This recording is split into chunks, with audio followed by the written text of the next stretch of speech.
انا اور شومیز میں کوئی رشتہ قائم نہیں ہوا تھا، شاید اب کبھی ہو بھی نہیں سکتا تھا۔ شومیز کو یہی لگتا تھا کہ وہ اب کسی کے ساتھ رشتہ قائم نہیں کر سکتا۔ یہ لفظ اسے جھوٹا لگنے لگا تھا۔ اعتبار صرف خدا کی ذات کا تھا۔ باقی لوگ تو آپ کو لمحے دھوکہ دے سکتے تھے، اور یہ چیز شومیز گیلانی سے بڑھ کر کون جانتا تھا؟ لیکن آج کے امام مسجد کی باتوں نے اسے امید دلائی تھی۔ وہ جان رہا تھا، وہ اسلام کی حقیقت کو پہچان رہا تھا، وہ خود کو پہچان رہا تھا۔ وقت لگتا خود کو تلاش کرنے میں، یا شاید زندگی لگ جاتی ہے، وہ بس یہی سوچتا تھا۔ تہجد کا طریقہ وہ نیٹ سے دیکھ چکا تھا۔ کیسی عبادت ہوگی یہ؟ وہ دل ہی دل میں سوچ چکا تھا۔ اس نے الارم لگا لیا تھا۔ یہ سب اسے نیٹ سے پتہ چل گیا تھا کہ تہجد پڑھنے کے لیے سونا لازمی ہے، چاہے کچھ دیر ہی صحیح۔ 1 بجے اس کی آنکھ خود بخود ہی کھل چکی تھی، جبکہ وہ 2 بجے کا الارم لگا کر سویا تھا۔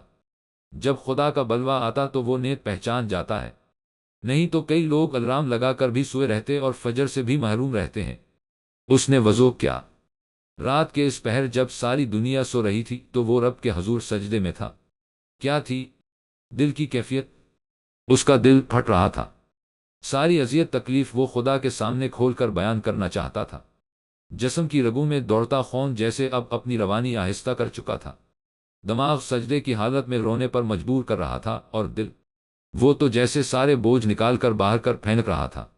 وہ نہیں جانتا تھا، اس وقت جب سب سو جاتے ہیں تب وہ سنتا ہے، وہ اپنے خاص بندوں کی سنتا ہے۔ اپنے اتنے دنوں کی بے بسی وہ خدا کے سامنے بیان کر رہا تھا، بتا رہا تھا کیسے کیسے اسے دکھ دیا گیا تھا۔ اے اللہ، تیرے بندہ ہوں اور بہت کمزور ہوں، مضبوط نہیں ہوں، بہت کمزور ہوں۔ تیرے نبی صلی اللہ علیہ وسلم عباد الرحمن کی مکمل مثال ہیں، وہ مکمل طور پر مضبوط تھے۔ میں ان کی نسل سے ہوں لیکن میں بہت کمزور ہوں، مجھے تیری رحمت چاہیے، مجھے اپنی پناہ میں لے لے۔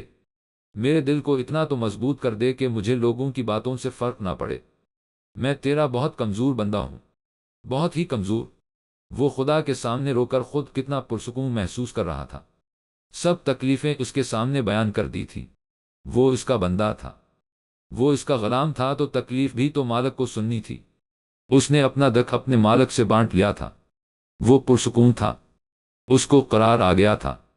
کتنے دنوں سے وہ بے قرار تھا، اندر ہی اندر گھٹ رہا تھا، لیکن آج وہ ایڈنبرا کی تازی ہوا کو محسوس کرنا چاہتا تھا۔ فجر کے نماز کے لیے اس نے مسجد جانا تھا۔ کھڑکی کے پاس آ کر اس نے آسمان کو دیکھا۔ آپ اپنے رنگوں سے دنیا کو حیران کرتے ہیں، آپ کا ہر رنگ کتنا خوبصورت ہے۔ اپنے کمزور بندے کو تکلیف دیتے ہیں، اور پھر اپنی آیات کے ذریعے مرہم بھی لگا دیتے ہیں۔ وہ خدا کے رنگوں پر حیران ہو رہا تھا۔ کتنے پیارے رنگ تھے، ایک لمحے میں بے سکونی ختم کرنے والے رنگ تھے۔ شومیز، اس کی سماعتوں کو کسی آشنا سی آواز نے اپنی جانب متوجہ کیا۔ شومیز نے مڑ کر دیکھا، دروازے پر انا کھڑی تھی، ہاتھ میں کافی کا مگ پکڑے۔ 2 مگ اس کے ہاتھ میں تھے۔ شومیز نے مسکراتے ہوئے اسے دیکھا۔ آؤ۔ آج وہ سکون میں تھا، اور وہ نہیں چاہتا تھا اس کی وجہ سے کوئی اور بے سکون ہو۔ اس کے اعمال اس کے ساتھ تھے اور دوسروں کے اعمال ان کے ساتھ تھے۔ وہ کسی کا جوابدہ نہیں تھا۔ انا مسکراتے ہوئے آگے آئی اور کھڑکی کے پاس کھڑی ہو گئی۔ شومیز نے اس سے کافی کا مگ تھام کیا۔ شکریہ، تمہیں مجھے شکریہ کہنے کی ضرورت کب سے پڑنے لگی، اور کیا ہم دوست بھی نہیں رہے؟ اس نے آنکھوں میں تکلیف لیے شومیز کی آنکھوں میں جھانکا۔ شکریہ تو ہر انسان کو کہنا چاہیے، چھوٹی سی چھوٹی بات پر کہنا چاہیے۔ اگر ہم خدا کے بندوں کا شکریہ ادا نہیں کرنا سیکھیں گے تو پھر اس کا شکریہ کیسے کرنا سیکھیں گے؟ شومیز نے مسکراتے ہوئے کہا تھا، اور ایک گھونٹ کافی کا بھرا۔ یہ سب اسلام سکھاتا ہے۔ انا نے اسے دیکھا جو باہر آسمان کی طرف دیکھ رہا تھا۔ ہاں، شکر ادا کرنا اسلام سکھاتا ہے، صبر کرنا بھی وہی تو سکھاتا ہے، عورت کی عزت کرنا بھی یہی دین سکھاتا ہے، غصے پر قابو پانا بھی یہی دین سکھاتا ہے۔ انا نے اچنبے سے اسے دیکھا۔ شومیز، غصے پر قابو پانا حماقت ہوتی ہے۔ وہ جیسے اس کا مذاق اڑا رہی تھی۔ کیوں؟ شومیز نے اسے بغور دیکھا۔ کیونکہ جب تک ہم اپنا غصہ کسی چیز پر نکال نہیں لیتے ہمیں چین نہیں آتا۔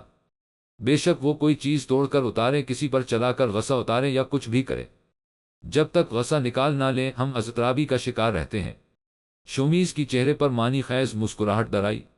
تم جانتی ہو تم نے آج میری مدد کی۔ کیسے؟ انا حیران ہوئی تھی۔ شومیز کے چہرے پر چمک تھی، کچھ پا لینے کی چمک تھی۔ اس نے گھڑی پر وقت دیکھا تو فجر کا وقت ہو رہا تھا۔ شومیز نے جلدی جلدی کافی کا کپ پاس پڑی میز پر رکھا اور باہر جانے کے لیے اپنا موبائل اٹھا لیا۔ سمجھ گیا ہوں۔ امام صاحب پاس سے گزر رہے تھے جب اس نے انہیں آواز سے روکا۔ آج اتوار نہیں تھا، آج سوموار تھا، اور وہ اتنی جلدی سمجھ گیا تھا۔ وہ حیران تو بالکل نہیں ہوئے تھے، وہ کارپیٹ کے فرش پر دونوں بیٹھ گئے تھے۔ جانتا تھا جلد سمجھ جاؤ گے۔ وہ اپنے بندے کو زیادہ دیر پریشان نہیں کرتا۔ غصے کو قابو کرنے والی آیت اس لیے پہلے آئی ہے کہ جب رحمن کے بندے اپنے غصے کو قابو کرتے کرتے بے چین اور بے سکون ہو جائیں گے تو ان کو اگلی آیت راہ دکھائے گی۔ تہجد میں سکون ہے۔ وہ بے سکونی جو ایک صفت کو اپنانے سے ختم ہوئی وہ اگلی ہی صفت اپنانے سے لمحوں میں ختم ہو جاتی۔ امام مسجد اس کی بات پر مسکرائے۔ سجدے میں بڑی طاقت ہے۔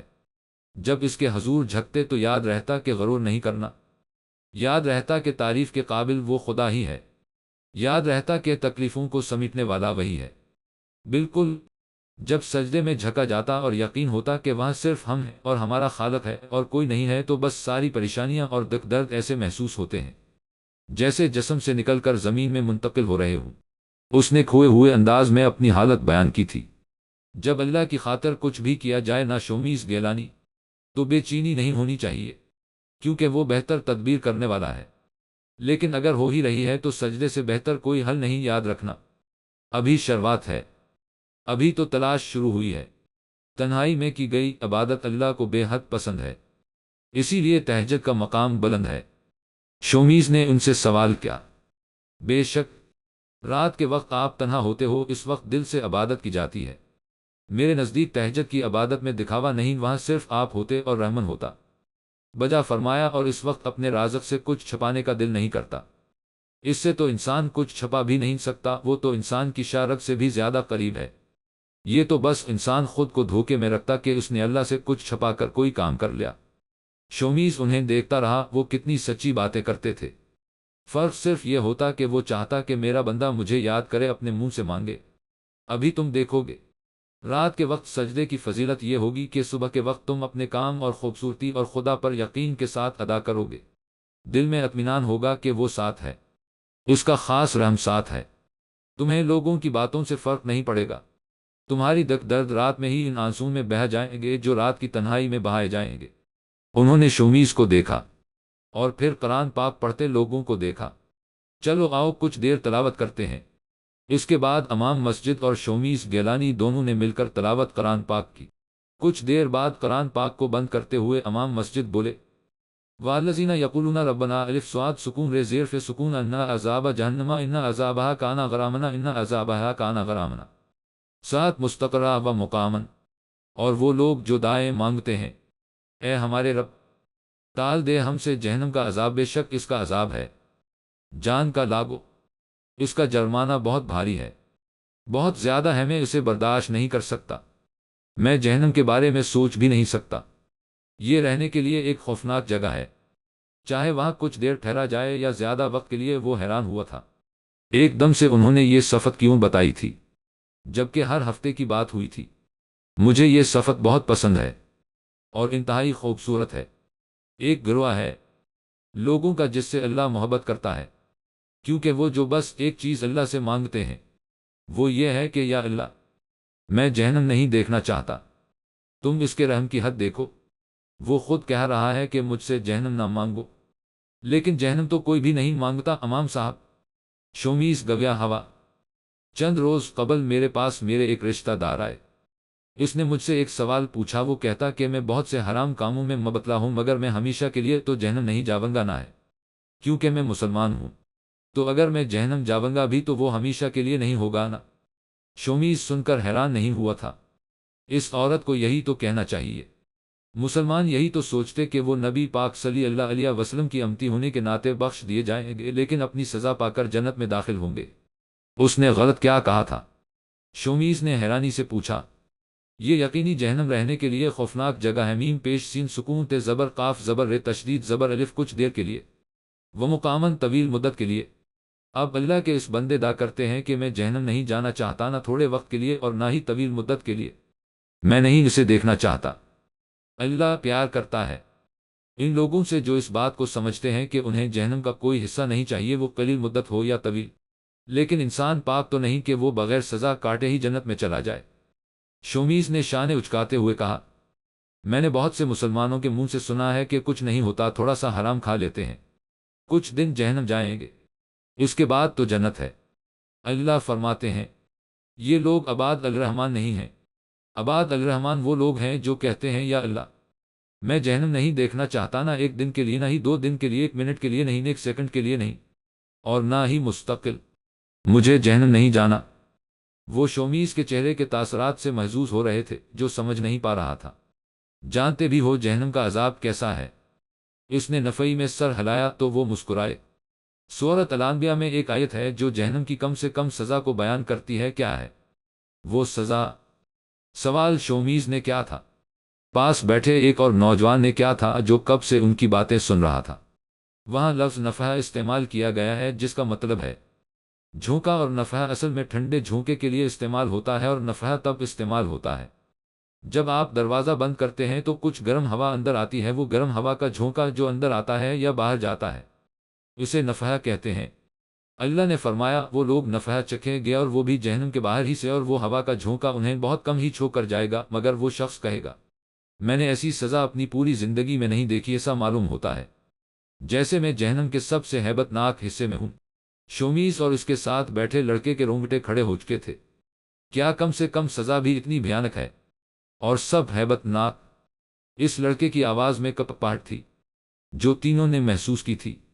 آپ صلی اللہ علیہ وآلہ وسلم نے فرمایا تھا، اویل جہنم کا سب سے ہیبت ناک حصہ ہے، لیکن اس سے ان کو ڈرنا چاہیے جو اپنے رب کی رحمت سے مایوس ہو جاتے ہیں۔ کیا خدا کی رحمت پر یقین نہیں؟ اللہ سے ڈرو، اس کے عذاب سے ڈرو، لیکن اس کی رحمت سے کبھی مایوس نہ ہو۔ یہی اس آیت میں بھی ہے کہ رحمن کے خاص بندے اس سے رحم کی دعا کرتے ہیں اور جہنم سے ڈرتے بھی ہیں تاکہ گناہ کم سے کم کرے۔ انہوں نے کتنی خوبصورتی سے اسے مایوسی گناہ ہے سیکھا دیا تھا۔ وہ کہیں نہ کہیں مایوس ہی تھا کہ اس پر جھوٹے الزام لگے اور سچ سامنے نہیں آیا، اسے اپنے رب پر کامل یقین کرنا تھا۔ آپ نے یہ آیت مجھے آج ہی کیوں سمجھائی؟ ہم تو ہر اتوار کے اتوار بات کرتے ہیں۔ شومیز کے ذہن میں جو الجھن تھی وہ اس نے بیان کر دی تھی۔ میرے بچے، ہر کہانی جو شروع ہوتی ہے اس کا اختتام لازم ہوتا ہے۔ تمہاری اور میری کہانی بھی یہاں تک ہی تھی۔ چہرے پر مسکراہٹ سجائے انہیں نے اسے آگاہ کیا تھا۔ کیا مطلب؟ آپ اب آگے مجھے نہیں سمجھائیں گے؟ کیا تم اس قابل ہو نہیں گئے کہ خود خدا کے کلام کو سمجھ سکو؟ اور میرا نمبر تو تمہارے پاس ہے، جب کوئی بات ذہن میں آئے فون کر دینا، مجھے اب یہاں سے جانا ہے۔ وہ مسکراتے ہوئے اٹھے تھے۔ شومیز مسکرایا۔ وہ مایوس نہیں ہو سکتا تھا، وہ خدا کا بندہ تھا۔ کہاں جا رہے ہیں؟ کسی اور شومیز کو ڈھونڈنے؟ ختم۔ شومیز گیلانی بہت بدل چکا تھا۔ امام مسجد تو نہیں تھے، لیکن وہ وہاں جا کر نماز ادا کرتا تھا۔ انا کو اس نے ایک نیا موقع دے دیا تھا۔ اس نے انا کو بیوی قبول کر لیا تھا۔ یونی میں بھی سب آہستہ آہستہ ٹھیک ہو رہا تھا۔ کوئی اس کو حقارت کی نظر سے نہیں دیکھتا تھا۔ جیک سے بھی اس کے تعلقات بہتر ہو گئے تھے، اور اسی سال اللہ نے انا اور اسے بیٹی سے نوازا تھا جس کا نام انہوں نے ہور رکھا تھا۔ یہ میری بیٹی ہے۔ ہور کی پری میچور ڈیلیوری ہوئی تھی، لیکن وہ بہت تندرست تھی۔ آہستہ آہستہ وہ بزنس میں ترقی کر رہا تھا۔ شناور شاہ سے پیسے لیے تھے اور کچھ پیسے اس کی سیونگز تھی۔ اس نے اپنی فیکٹری بنا لی تھی اور یونیورسٹی کی پڑھائی بھی ان کی مکمل ہو گئی تھی۔ ہور 5 سال کی ہو گئی تھی اور شومیز اب پہلے جیسا نہیں رہا تھا۔ اب وہ پروکار مرد بن چکا تھا۔ جسامت میں بھی بہت فرق تھا۔ جنگ اس نے نہیں چھوڑی تھی۔ انا بھی مزید خوبصورت ہو گئی تھی۔ اس نے اپنا نام بدل کر فاطمہ رکھ لیا تھا۔ فاطمہ، شومیز نے اسے آواز دی تھی، جبکہ 5 سال کی ہور بھاگ کر اس کے پاس آئی تھی۔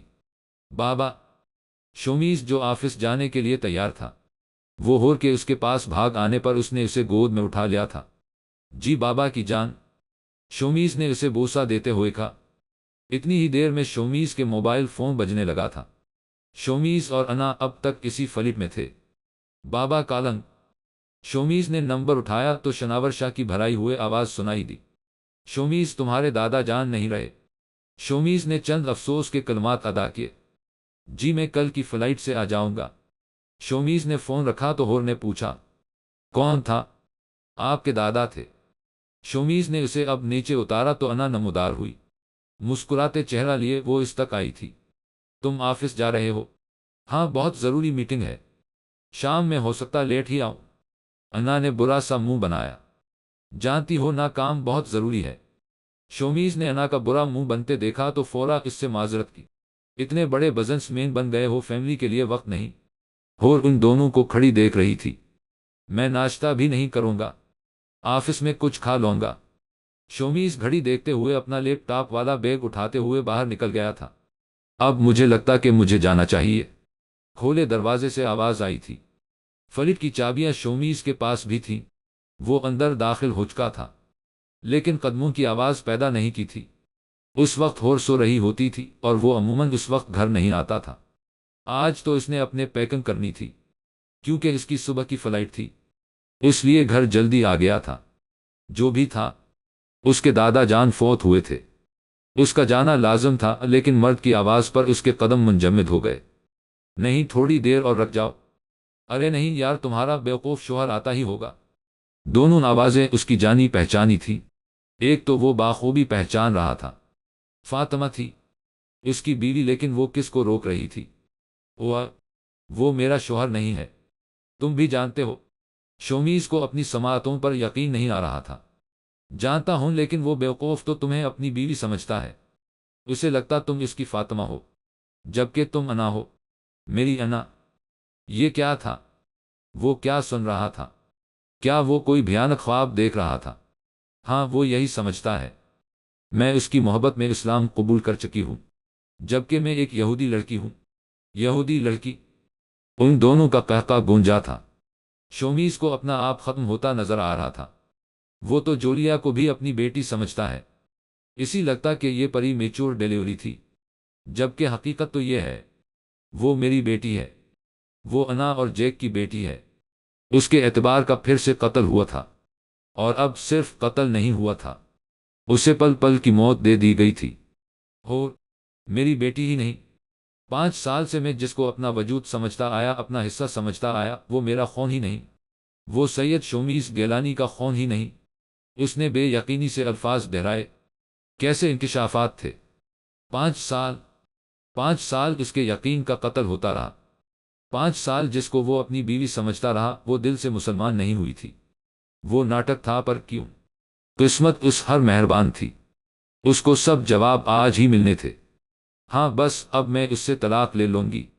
اس کے پاس اتنا سرمایہ تو اکٹھا ہو گیا ہے کہ طلاق کے بعد ملنے والی جائیداد سے ہم دونوں کی زندگی آسانی سے گزرے گی۔ بالکل، اب ایسا ہی ہونا چاہیے۔ یہی تو سوچا تھا ہم دونوں نے۔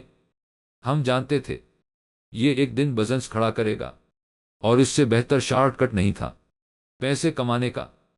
شومیز کو سارا گھر گھومتا ہوا محسوس ہو رہا تھا۔ کسی کے قدموں کی چاپ سے ڈائری اس کے کانپتے ہاتھوں سے گری تھی۔ آنکھیں رونے کے باعث لال تھیں، اور آنسو تھے کہ تھمنے کا نام ہی نہیں لے رہے تھے۔ کھڑکی کھلی ہونے کے باعث تیز ہوا کے جھونکے نیچے پڑی ڈائری کے کھلے پنوں کے پرتنے میں مصروف تھے، جس کا خاصا شور پیدا ہو رہا تھا۔ سیڑھیوں سے آتی قدموں کی آواز میں اضافہ ہو رہا تھا۔ ایرج جلدی سے ہوش میں آئی اور ڈائری اٹھا کر شومیز کے بیڈ کے لحاف میں چھپا دی۔ اس کے آنسو تھے کہ چھم چھم آنکھوں سے برستے جا رہے تھے۔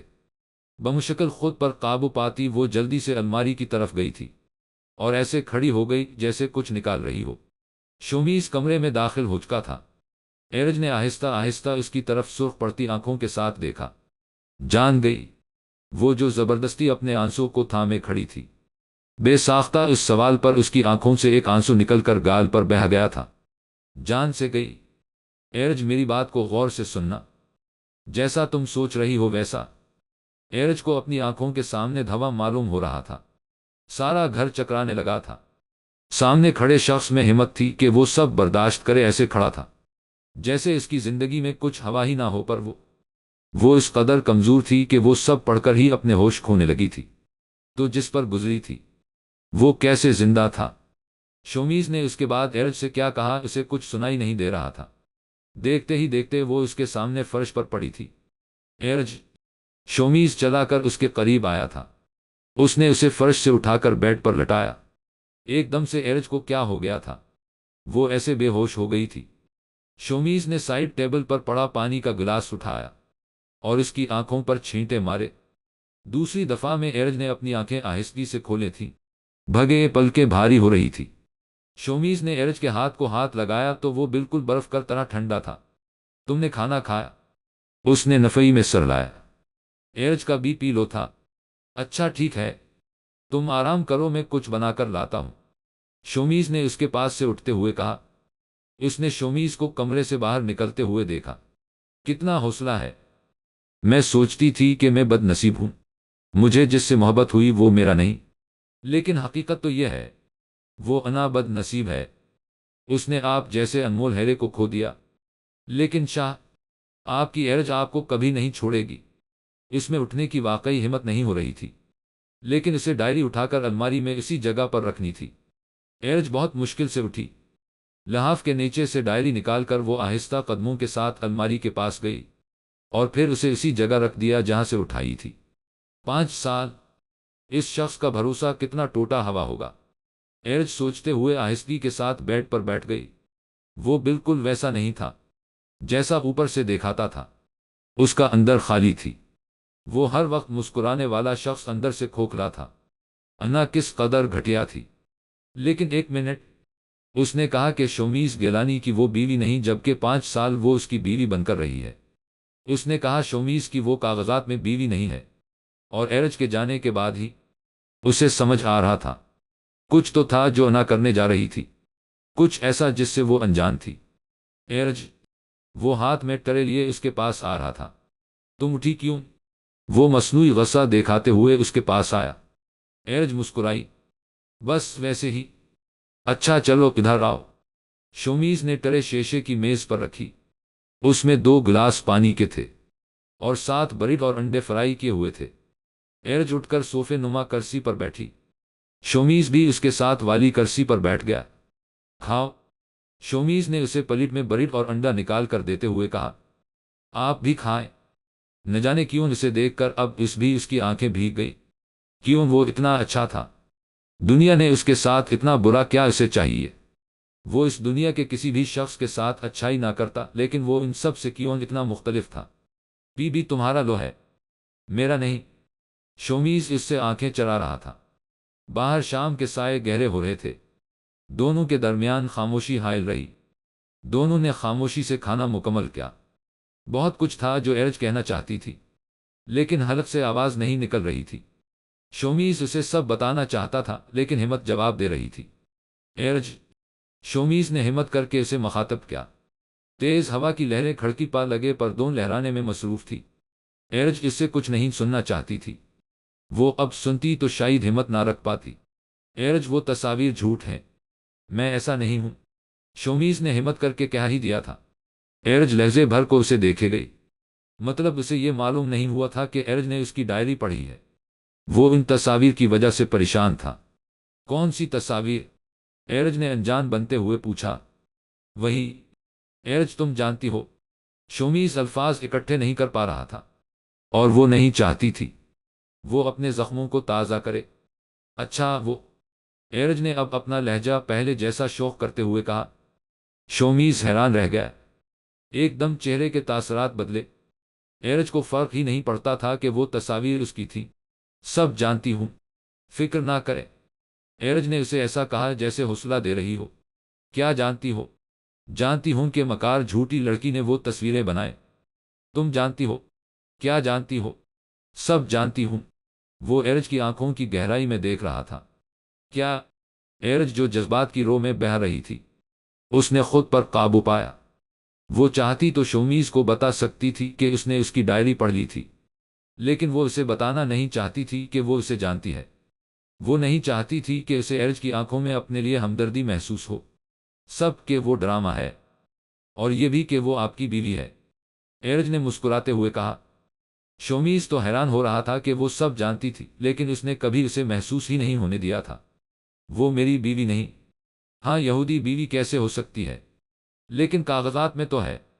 ایرج اس سے جاننا چاہتی تھی کہ کیا واقعی کاغذات میں اس کی بیوی ہے۔ ہاں، بس یہی مسئلہ ہے۔ شومیز نے حامی بھری تھی۔ تو اس کا شک ٹھیک تھا۔ انا اس کو بکواس کر رہی تھی، وہ صرف ایرج کو یہاں سے بھیجنا چاہتی تھی۔ شاہ، بہت گڑبڑ ہے، ایرج نے نفی میں سر ہلاتے ہوئے کہا۔ کیا؟ ایرج نے اس کو ایک ایک بات بتا دی، کیسے اس کو کام پر کھا گیا، کیسے آپ کے ساتھ انا کو دیکھایا گیا، اس طرح کہ میں آپ پر شک کروں۔ ایک ایک بات اس نے شومیز کو بتا دی۔ داد دینی پڑے گی تمہیں ایرج، شومیز اس کی ذہانت پر اسے داد دے رہا تھا۔ اسے چھوڑے شاہ، یہ نمرہ انا اکیلی نہیں ہے، ان کے ساتھ کوئی اور بھی ہے۔ ہاں جیک ہے۔ ایرج نے جیک کے نام پر شومیز کو دیکھا، جیسے پوچھ رہی ہو وہ کون ہے۔ وہ تو جانتی تھی، لیکن شاہ تو یہ نہیں جانتا تھا کہ ایرج سب کچھ جانتی ہے، اس کا بوائے فرینڈ ہے۔ شومیز نے ناگواری کی تاثرات سے کہا۔ شاہ نہیں نہیں، وہ جو بھی ہے، آپ سمجھ نہیں رہے، وہ دونوں مجھے پاکستان بھیجنا چاہتی ہیں، مطلب کچھ تو اور ہے۔ ایرج اب اٹھ کر ادھر ادھر چکر لگانے لگی۔ ایک ہی حل ہے، میں پاکستان جاؤں اور ان کے پلان کے مطابق سب ہو اور ان کے ساتھ کا پتہ چل سکے۔ اس نے اپنے سامنے چکر کاٹتی لڑکی کو گھور کر دیکھا تھا۔ باہر سے آنے والی ہوا نے ماحول میں ہلکی سی خنکی پیدا کر دی تھی۔ ایسا ممکن ہی نہیں ہے، شومیز دو ٹوک لہجے میں بولا۔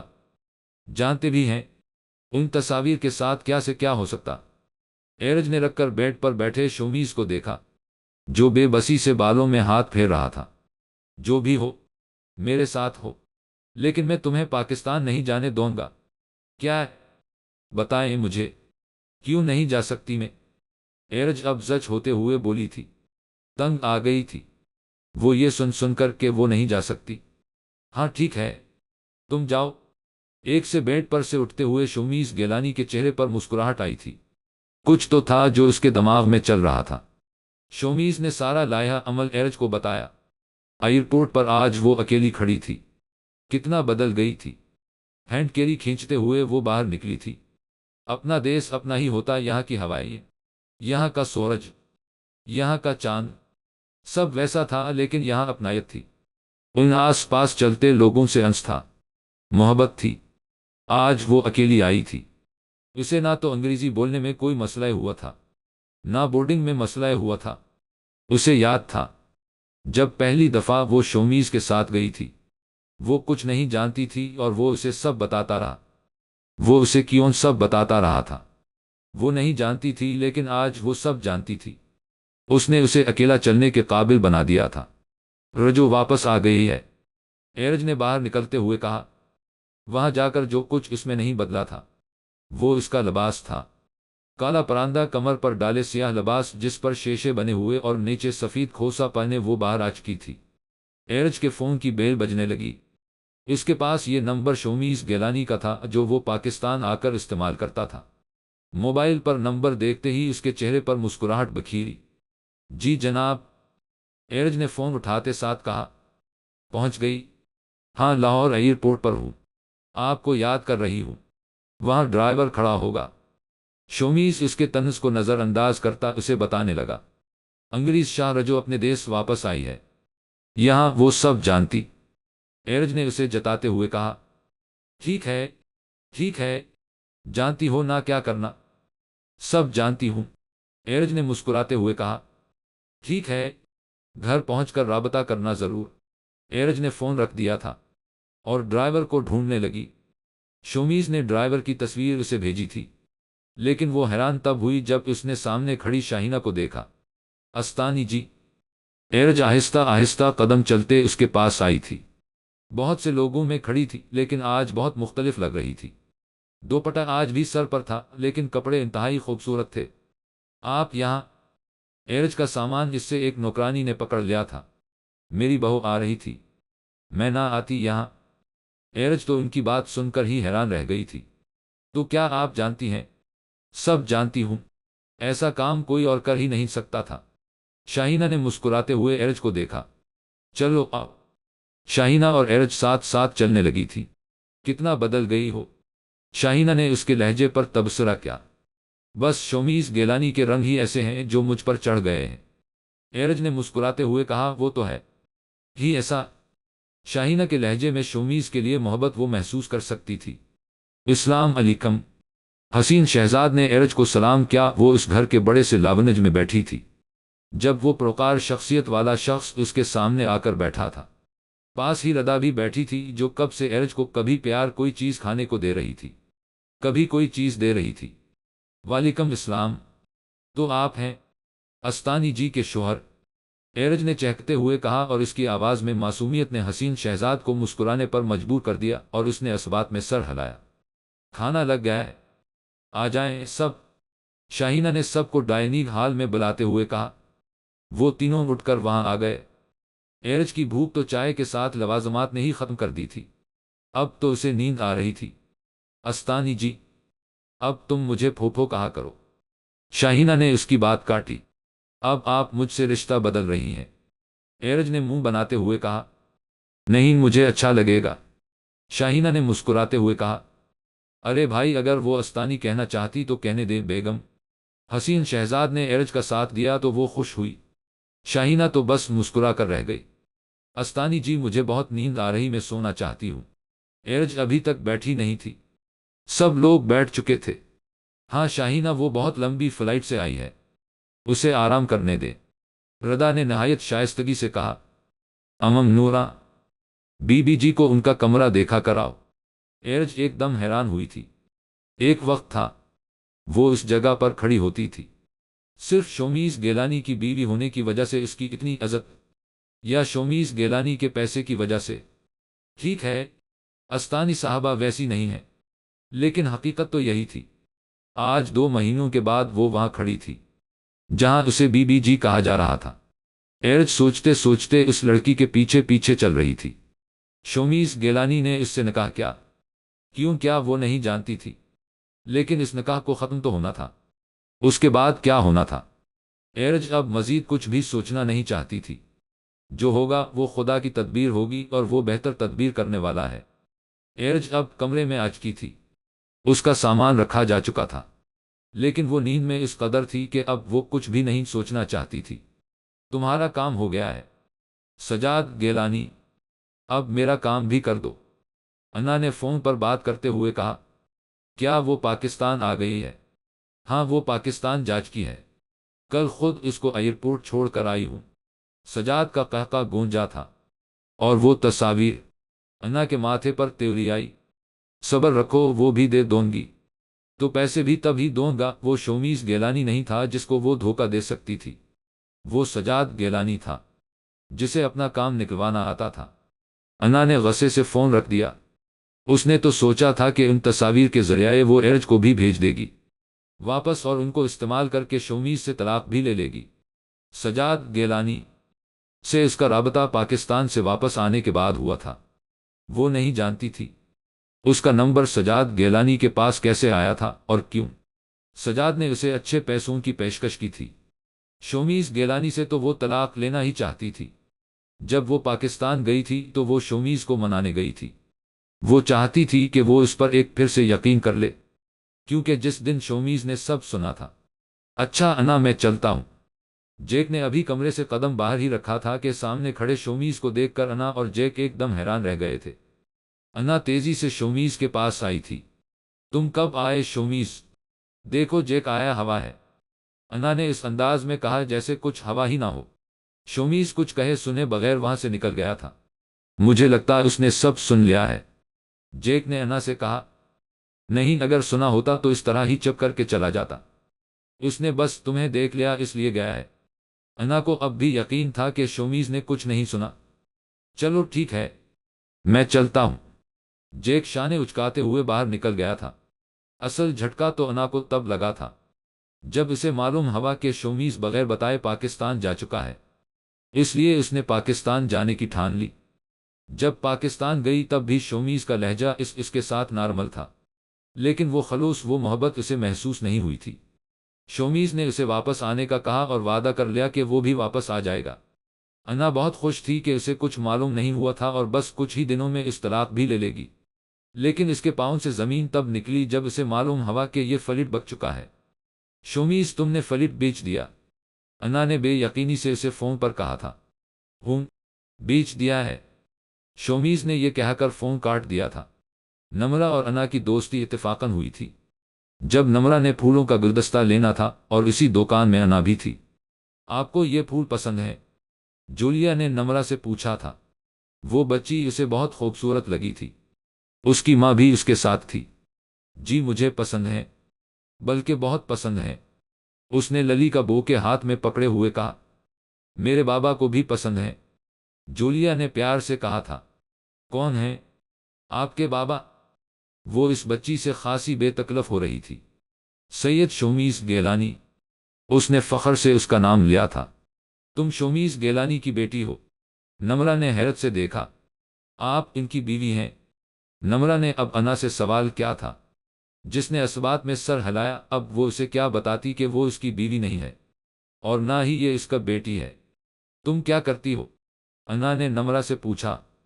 آپ کے شوہر کی کمپنی میں کام کرتی ہوں۔ نمرہ کو انا سے بات چیت بڑھانا اپنے فائدے میں لگا تھا، جبکہ انا کو بھی اس سے بات چیت اپنے مفاد میں لگی تھی۔ آخر کو طلاق کے بعد اسے کمپنی کے شیئرز ہی اسے ملنے تھے، اور اس طرح ان کی دوستی ہو چکی تھی۔ انا اپنی والدہ کے گھر رہ رہی تھی، لیکن مزید حیرت کا جھٹکا اسے تب لگا جب اس نے ایرج کو شومیز کے ساتھ دیکھا تھا۔ اسے سب سمجھ آ گیا تھا کہ شومیز سب جان چکا ہے، اور اب صرف ایک ہی راستہ تھا کہ وہ شومیز سے طلاق لے لیتی۔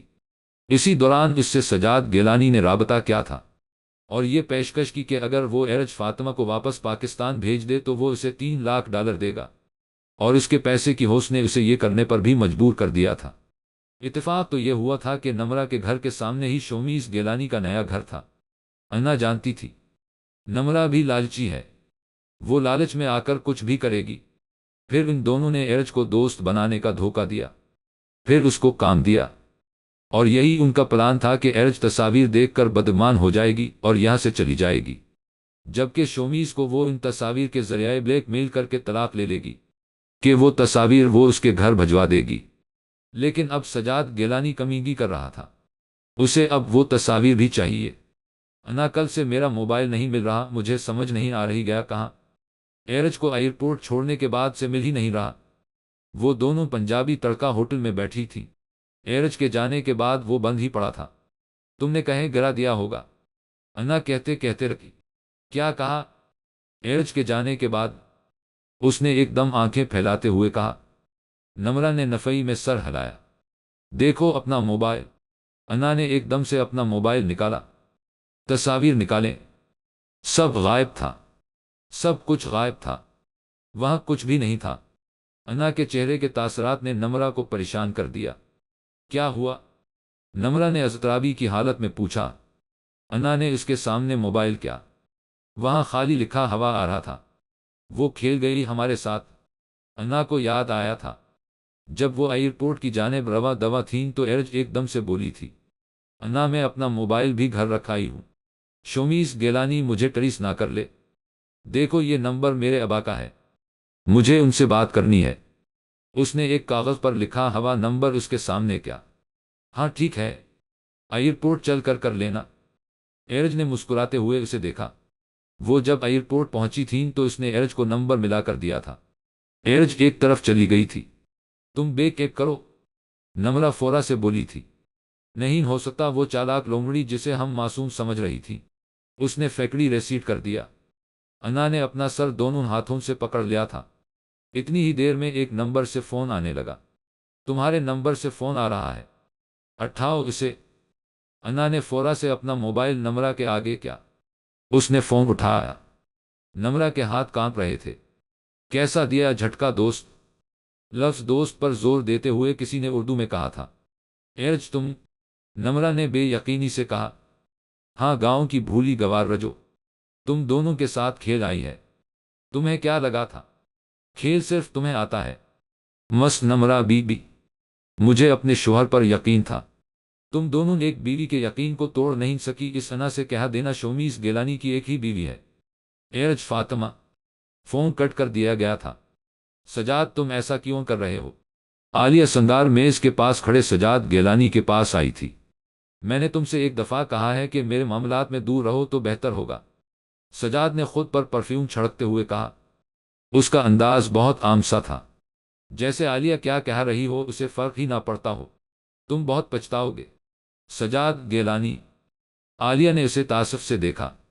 سجاد گیلانی کو کوئی کہے کہ عشق میں برباد ہو جاؤ گے تو وہ قبول کر لے گا، لیکن کوئی یہ کہے کہ عشق کر کے پچھتائے گا، یہ کبھی نہیں ہو سکتا، کیونکہ عشق میں پچھتاؤ تھوڑی ہوتا۔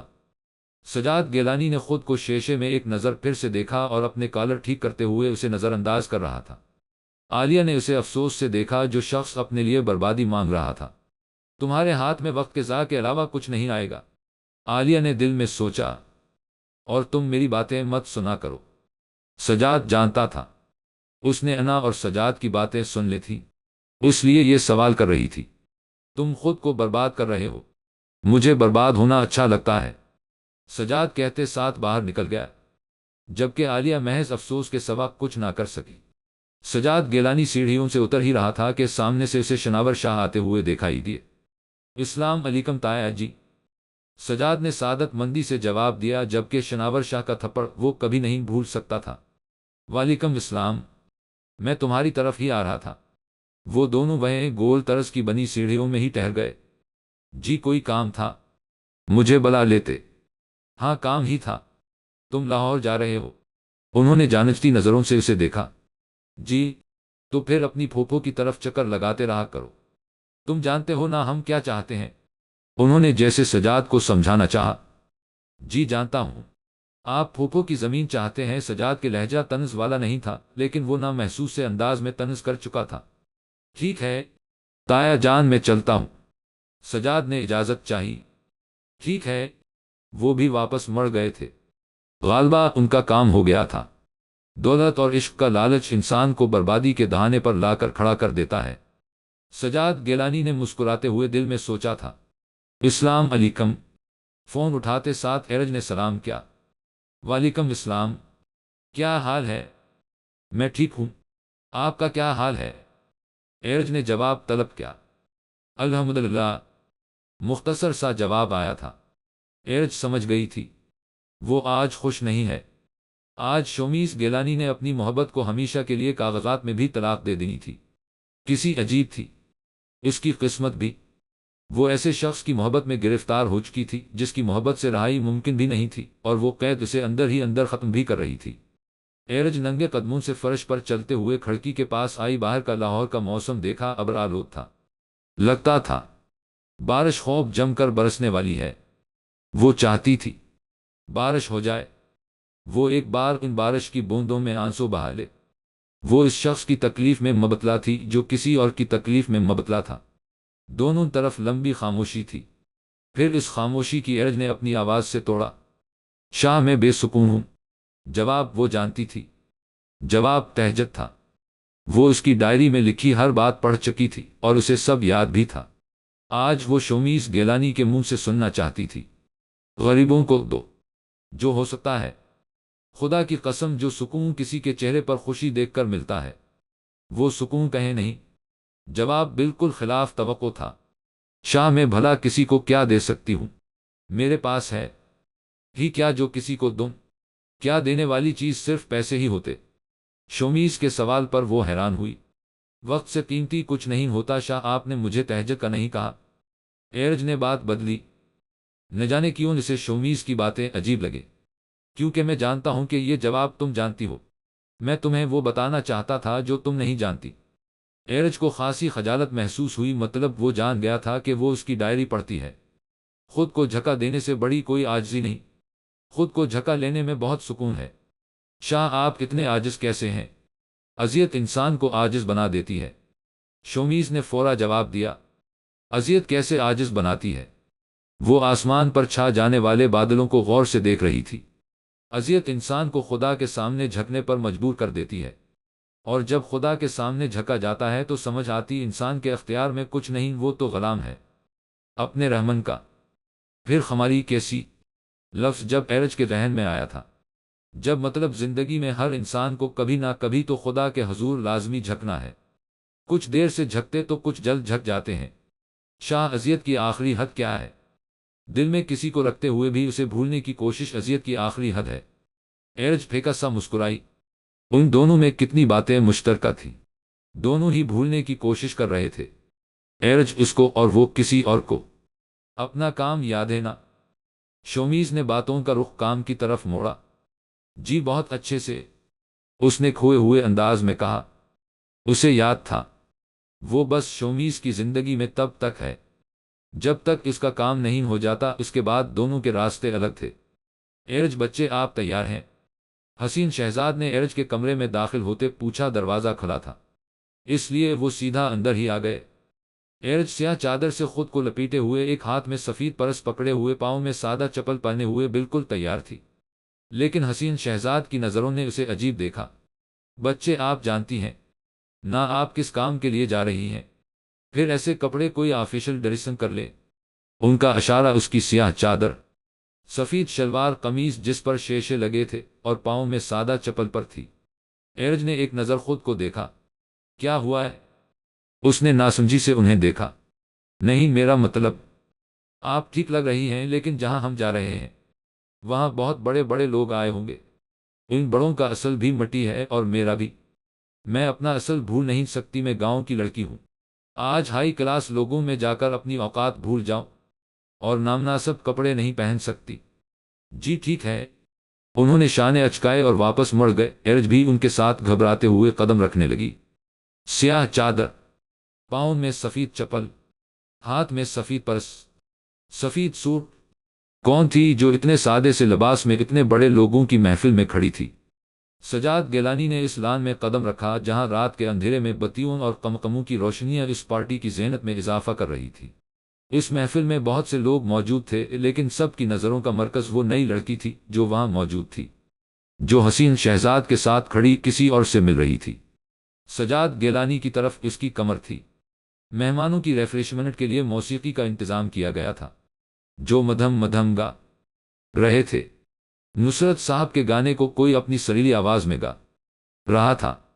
پوچھ کالے بدلا تون سینے وچ آگ لاگے لنگ گیا کئی برساتا۔ سجاد گیلانی اب مزید آہستہ آہستہ قدم اٹھاتے اس کے قریب آ چکا تھا۔ پوچھ کالے بدلا تون سینے وچ آگ لاگے لنگ گیا کئی برساتا۔ اس نے ایک دم مڑ کر دیکھا تھا۔ گندمی رنگت، تیکے نقوش، سیاہ آنکھیں، وہی تھی، وہ وہی تھی، وہ رجو تھی۔ اس کو ایک لمحے کے لیے لگا تھا آسمان کے کالے بادل ایک دم سے برسنا شروع ہو گئے ہیں۔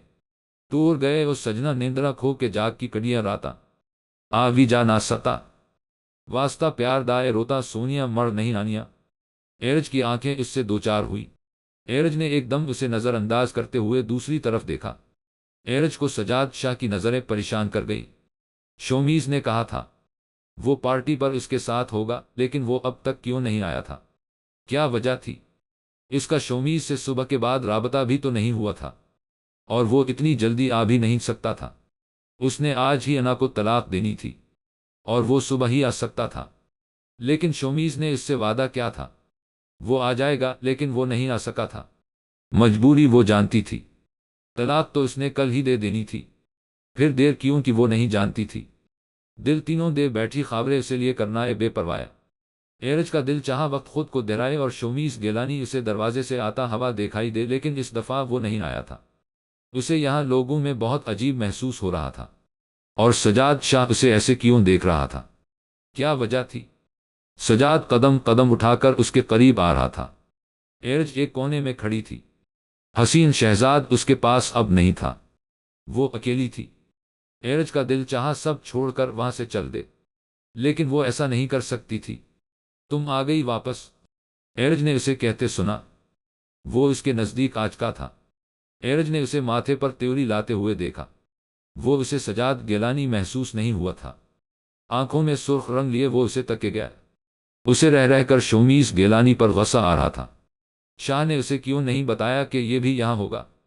ارے سجاد! حسین شہزاد مسکراتے ہوئے ان کی طرف بڑھ رہے تھے۔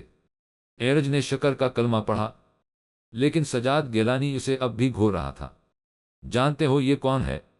حسین شہزاد اب سجاد کو ایرج سے ملوانا چاہ رہے تھے، جبکہ شاید وہ یہ نہیں جانتے تھے کہ وہ دونوں ایک دوسرے کو جانتے ہیں۔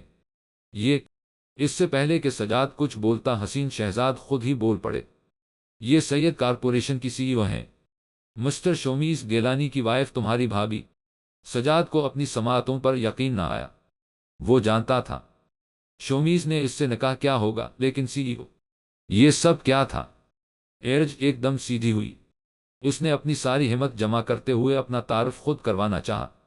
جی میں ان کو جانتی ہوں۔ کیوں سجاد شاہ؟ لیکن یہ مجھے شاید نہیں جانتے، میں مسز شومیز گیلانی۔ اس نے پراعتماد لہجے میں اپنا تعارف کروایا۔ جبکہ سجاد گیلانی کو کوئی کہتا کہ وہ اپنا دل رجو کے لیے نکال کر رکھ دے تو اسے اتنی تکلیف نہ ہوتی جتنی ان الفاظ نے دی تھی۔ یہ لڑکی ہے شومیز گیلانی کی بیوی۔ اس کے کپڑے دیکھو، اس کی پرسنالٹی کو دیکھ کر لگتا تو نہیں اس کی بیوی کوئی جاہل ہوگی۔ ایرج نے دو عورتوں کو تبصرہ کرتے سنا۔ وہ اس لان میں سجے پنڈال سے باہر نکل رہی تھی، جہاں کی روشنیوں میں اسے اپنا وجود حقیر معلوم ہو رہا تھا۔ وہ بہت با اعتماد آئی تھی، لیکن سجاد گیلانی کو ایک دم سے اپنے سامنے کھڑے پانا اور اس کی نظروں کی چبھن وہ محسوس کر سکتی تھی۔ ایرج ان کی باتوں پر رکی، انہیں نے اس کی رکھتے قدم دیکھے تو اس کی گھورنا بند کیا۔ جبکہ ایرج ان کی طرف بڑھی، وہ اب اپنی باتوں میں مئو ہو چکی تھی۔ کیسی ہیں؟ ایرج نے اس عورت کو دیکھتے ہوئے کہا جس نے کالے رنگ کی شیفوں کی ساڑھی پہنی ہوئی تھی۔ آستینیں بالکل عریاں تھیں۔ ٹھیک ہوں۔ وہ ایک دم سے ایرج کی خود اعتمادی پر گڑبڑا گئی۔ میں نے سوچا آپ ان سے پوچھ رہی ہیں کہ کیا میں ہی شومیز گیلانی کی بیوی ہوں، تو میں کیوں نہ خود ہی بتا دوں؟ ایرج نے خالص انگلش میں بولا تھا۔ ان دونوں عورتوں کے منہ کھلے رہ گئے۔ جی صرف بیوی نہیں، سید کارپوریشن کی اونر بھی ہوں۔ ایرج نے صرف اتنا ہی کہا تھا اور وہ مڑی۔ وہ ان سے کبھی بات نہ کرتی، لیکن ان کی باتوں نے اسے روک لیا۔ اب دل ہی دل میں وہ شومیز کو برا بھلا کہہ رہی تھی۔ آخر کیا ضرورت تھی سب کچھ اس کے نام کرنے کی؟ اب یہاں اس کے ساتھ بھی نہیں تھا جو کوئی جیسے مرضی چاہے اس کے خلاف بات کر دے، وہ کس کس کا منہ بند کرے گی؟ ایرج نے حسین شہزاد کو دیکھا جو ابھی تک کچھ لوگوں سے باتیں کر رہا تھا۔ اس کھلے لان میں تیز ہوا چل رہی تھی۔ ایرج کی نظر ساتھ کھڑے سجاد گیلانی پر پڑی جو اب تک اسے ہی دیکھ رہا تھا۔ ایرج بے بسی سے دوسری طرف دیکھنے لگی، اس کا بس نہیں چل رہا تھا۔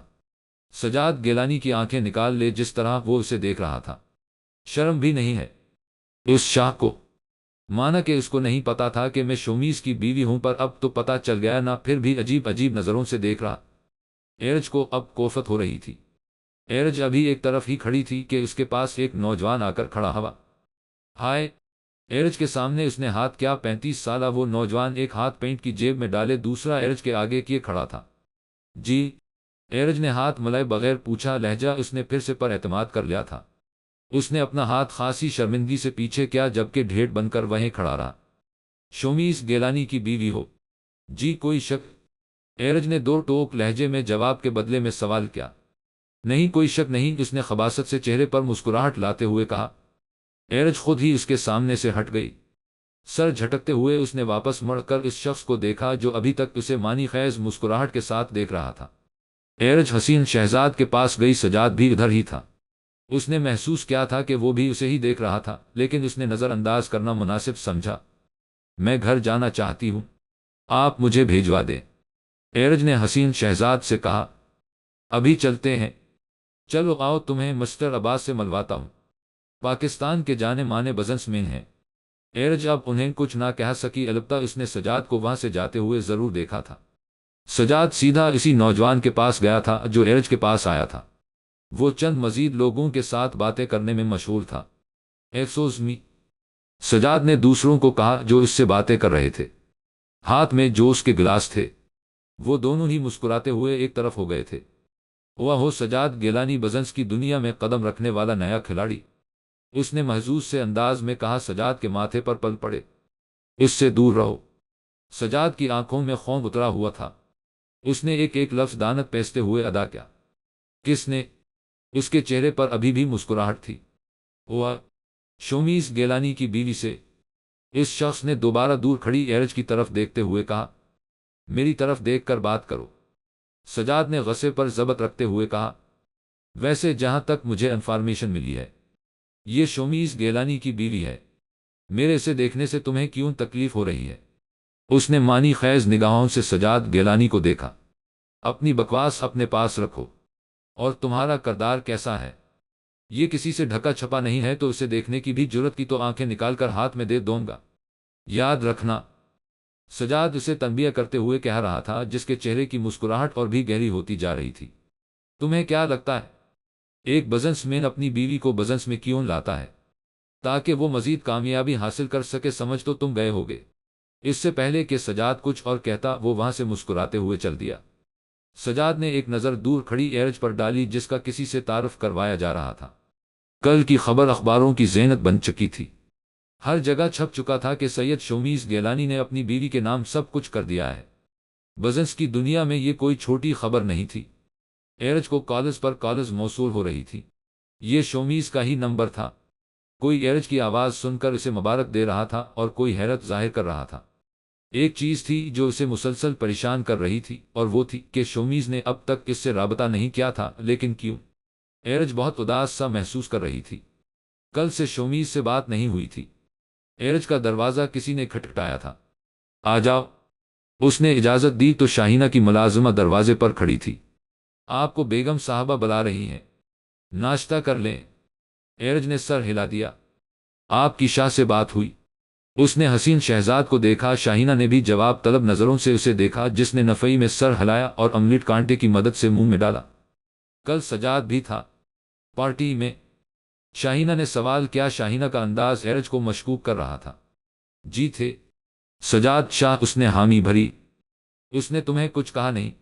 ان کی آنکھوں میں حیرت نمایاں تھی۔ نہیں، ایرج نے عام سے انداز میں جواب دیا، جبکہ ایک لمحہ اور نہیں گزرا تھا انہیں حال میں سے آوازیں آنا محسوس ہو گئی۔ کہاں ہے وہ لڑکی؟ کہاں چھپا کر رکھا اس کو تم لوگوں نے؟ یہ آواز شناور شاہ کی تھی۔ ایرج تو ایک دم ڈر گئی۔ شاہینہ کا ہاتھ بھی رکھا تھا۔ بھائی جان، ممکن تھا کہ وہ آئیں گے۔ خیر چلو دیکھتے ہیں، حسین شہزاد نے ہاتھ جھاڑتے ہوئے کہا، اور اٹھ گئے۔ ان کے انداز سے واضح تھا کہ وہ جانتے ہیں یہ آئیں گے۔ ردا بیگم بھی اس طرح یہ سب دیکھ کر پریشان ہو گئی تھی۔ کیا ہوا بھائی صاحب؟ حسین شہزاد نے حال میں قدم رکھتے کہا۔ وہاں وہ اکیلے موجود نہیں تھے، سجاد گیلانی، علی گیلانی بھی موجود تھا، اور امارہ بھی ساتھ ہی تھی۔ سجاد ایک طرف ہاتھ باندھے کسی تماشائی کی طرح کھڑا ہو گیا تھا۔ شناور شاہ کا غصہ ساتویں آسمان کو چھو رہا تھا۔ ایرج آہستہ آہستہ قدم اٹھاتی باہر آئی تھی۔ ہاتھوں کی کپکپاہٹ پر قابو پاتے وہ یقیناً بہت گھبرائی ہوئی لگ رہی تھی۔ یہ رہی وہ بد ذات لڑکی۔ امارہ اس کی جانب بڑھی تھی، اس کا ہاتھ تھام لیا تھا۔ ایرج نے ایک جھٹکے سے اپنا ہاتھ چھڑایا تھا۔ آپ مجھے گالی نہیں دے سکتی، بکواس بند کرو۔ شناور شاہ چلائے تھے۔ ایک غلام ہمارے گھر کی بہو کبھی نہیں ہو سکتی، کہاں ہے؟ علی شاہ چلائے تھے۔ ایرج نے ایک لمحے کے لیے سر اٹھا کر علی شاہ کو دیکھا تھا۔ غلام؟ اس نے حیرت کے الفاظ دہرائے۔ میں سجاد کو غلط کہہ رہا تھا۔ تم حسین شہزاد، تم شومیز کے ساتھ ملے ہوئے تھے۔ یہ شاہینہ کا رشتہ، یہ سب، یہ بھی میرا اپنا خون مجھ پر وار کرتا رہا، مجھے اندازہ تک نہ ہوا۔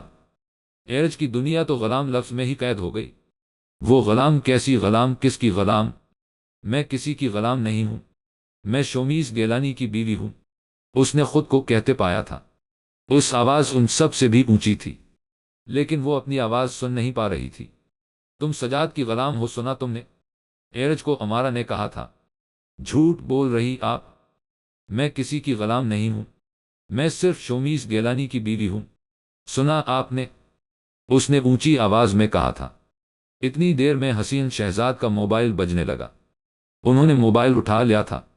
مخالف نے کچھ کہا تھا، ان کے چہرے کے تاثرات سب جان سکتے تھے۔ کیا ہوا تھا؟ انہوں نے موبائل رکھ دیا تھا۔ شومیز گیلانی نہیں رہا، اس نے اس آواز کو اپنے کانوں سے سنا تھا۔ کیا بکواس ہے؟ شومیز شاہ، رجو نے نفئی میں سر ہلاتے ہوئے کہا تھا۔ آنکھوں میں بے یقینی لیے وہ سامنے خبر دینے والے کو دیکھ رہی تھی۔ اسے رونے کی آوازیں آ رہی تھیں، لیکن اس کا دماغ کام کرنا بند کر چکا تھا۔ ایرج نے وہاں کھڑے سب ہی نفوس کو روتے پایا تھا۔ شاہ نے تو وعدہ کیا تھا وہ آئے گا، اس نے وعدہ کیا تھا، پھر کیسے؟ آپ مذاق کر رہے ہیں۔ رجو نے حسین شہزاد کو دوبارہ دیکھا، آنکھوں میں آنسو، کانپتے ہاتھ، چہرے پر مسکراہٹ، جیسے امید ہو کہ حسین شہزاد کہے گا کہ بچے میں تو تم سے مذاق کر رہا ہوں۔ وہ ایرج کا جواب دینے کی بجائے افسوس سے صوفے پر بیٹھ گئے تھے۔ اس نے استانی جی کو روتے دیکھا۔ شومیز کی چچی کی بھی آنکھوں میں آنسو دیکھے تھے۔ شومیز کے والد ان کو دیکھنے کی اس کی ہمت ہی نہیں ہوئی تھی۔ اسے لگ رہا تھا جیسے اسے آسمان سے لا کر زمین پر لا کر پٹک دیا ہو اور کہا جا رہا ہو، یہ ہے تمہاری اوقات رجو، یہ ہو تم، جس کی زندگی میں سکون کہیں نہیں لکھا، جس کو اپنے عشق سے جدا ہونا ہی تھا، اسے اس شخص سے جدا ہونا ہی تھا۔ وہ زندہ رہتا تو طلاق لے کر، اور اب اس نے سب کو روتا پایا، لیکن اس کا وجود وہ کیا تھا؟ شومیز گیلانی کی بیوی، یا سجاد گیلانی کی غلام جس سے شومیز نے نکاح کر لیا تھا؟ ایک دم سے ماحول بدل گیا تھا۔ وہاں غصہ کی جگہ سب رو رہے تھے۔ اس نے تو اپنی دنیا ختم ہوتی محسوس پائی تھی۔ وہ زمین پر گر چکی تھی۔ وہ گر ہی تو گئی تھی۔ اس کا دل چاہ رہا تھا بالوں کو نوچ ڈالے، اس کے سر میں خاک ڈال دی جائے۔ اس کے بعد جو کچھ ہوا وہ کچھ نہیں جانتی تھی۔ شاہینہ اس کے پاس آئی تھی۔ بس میری بچی صبر کرو۔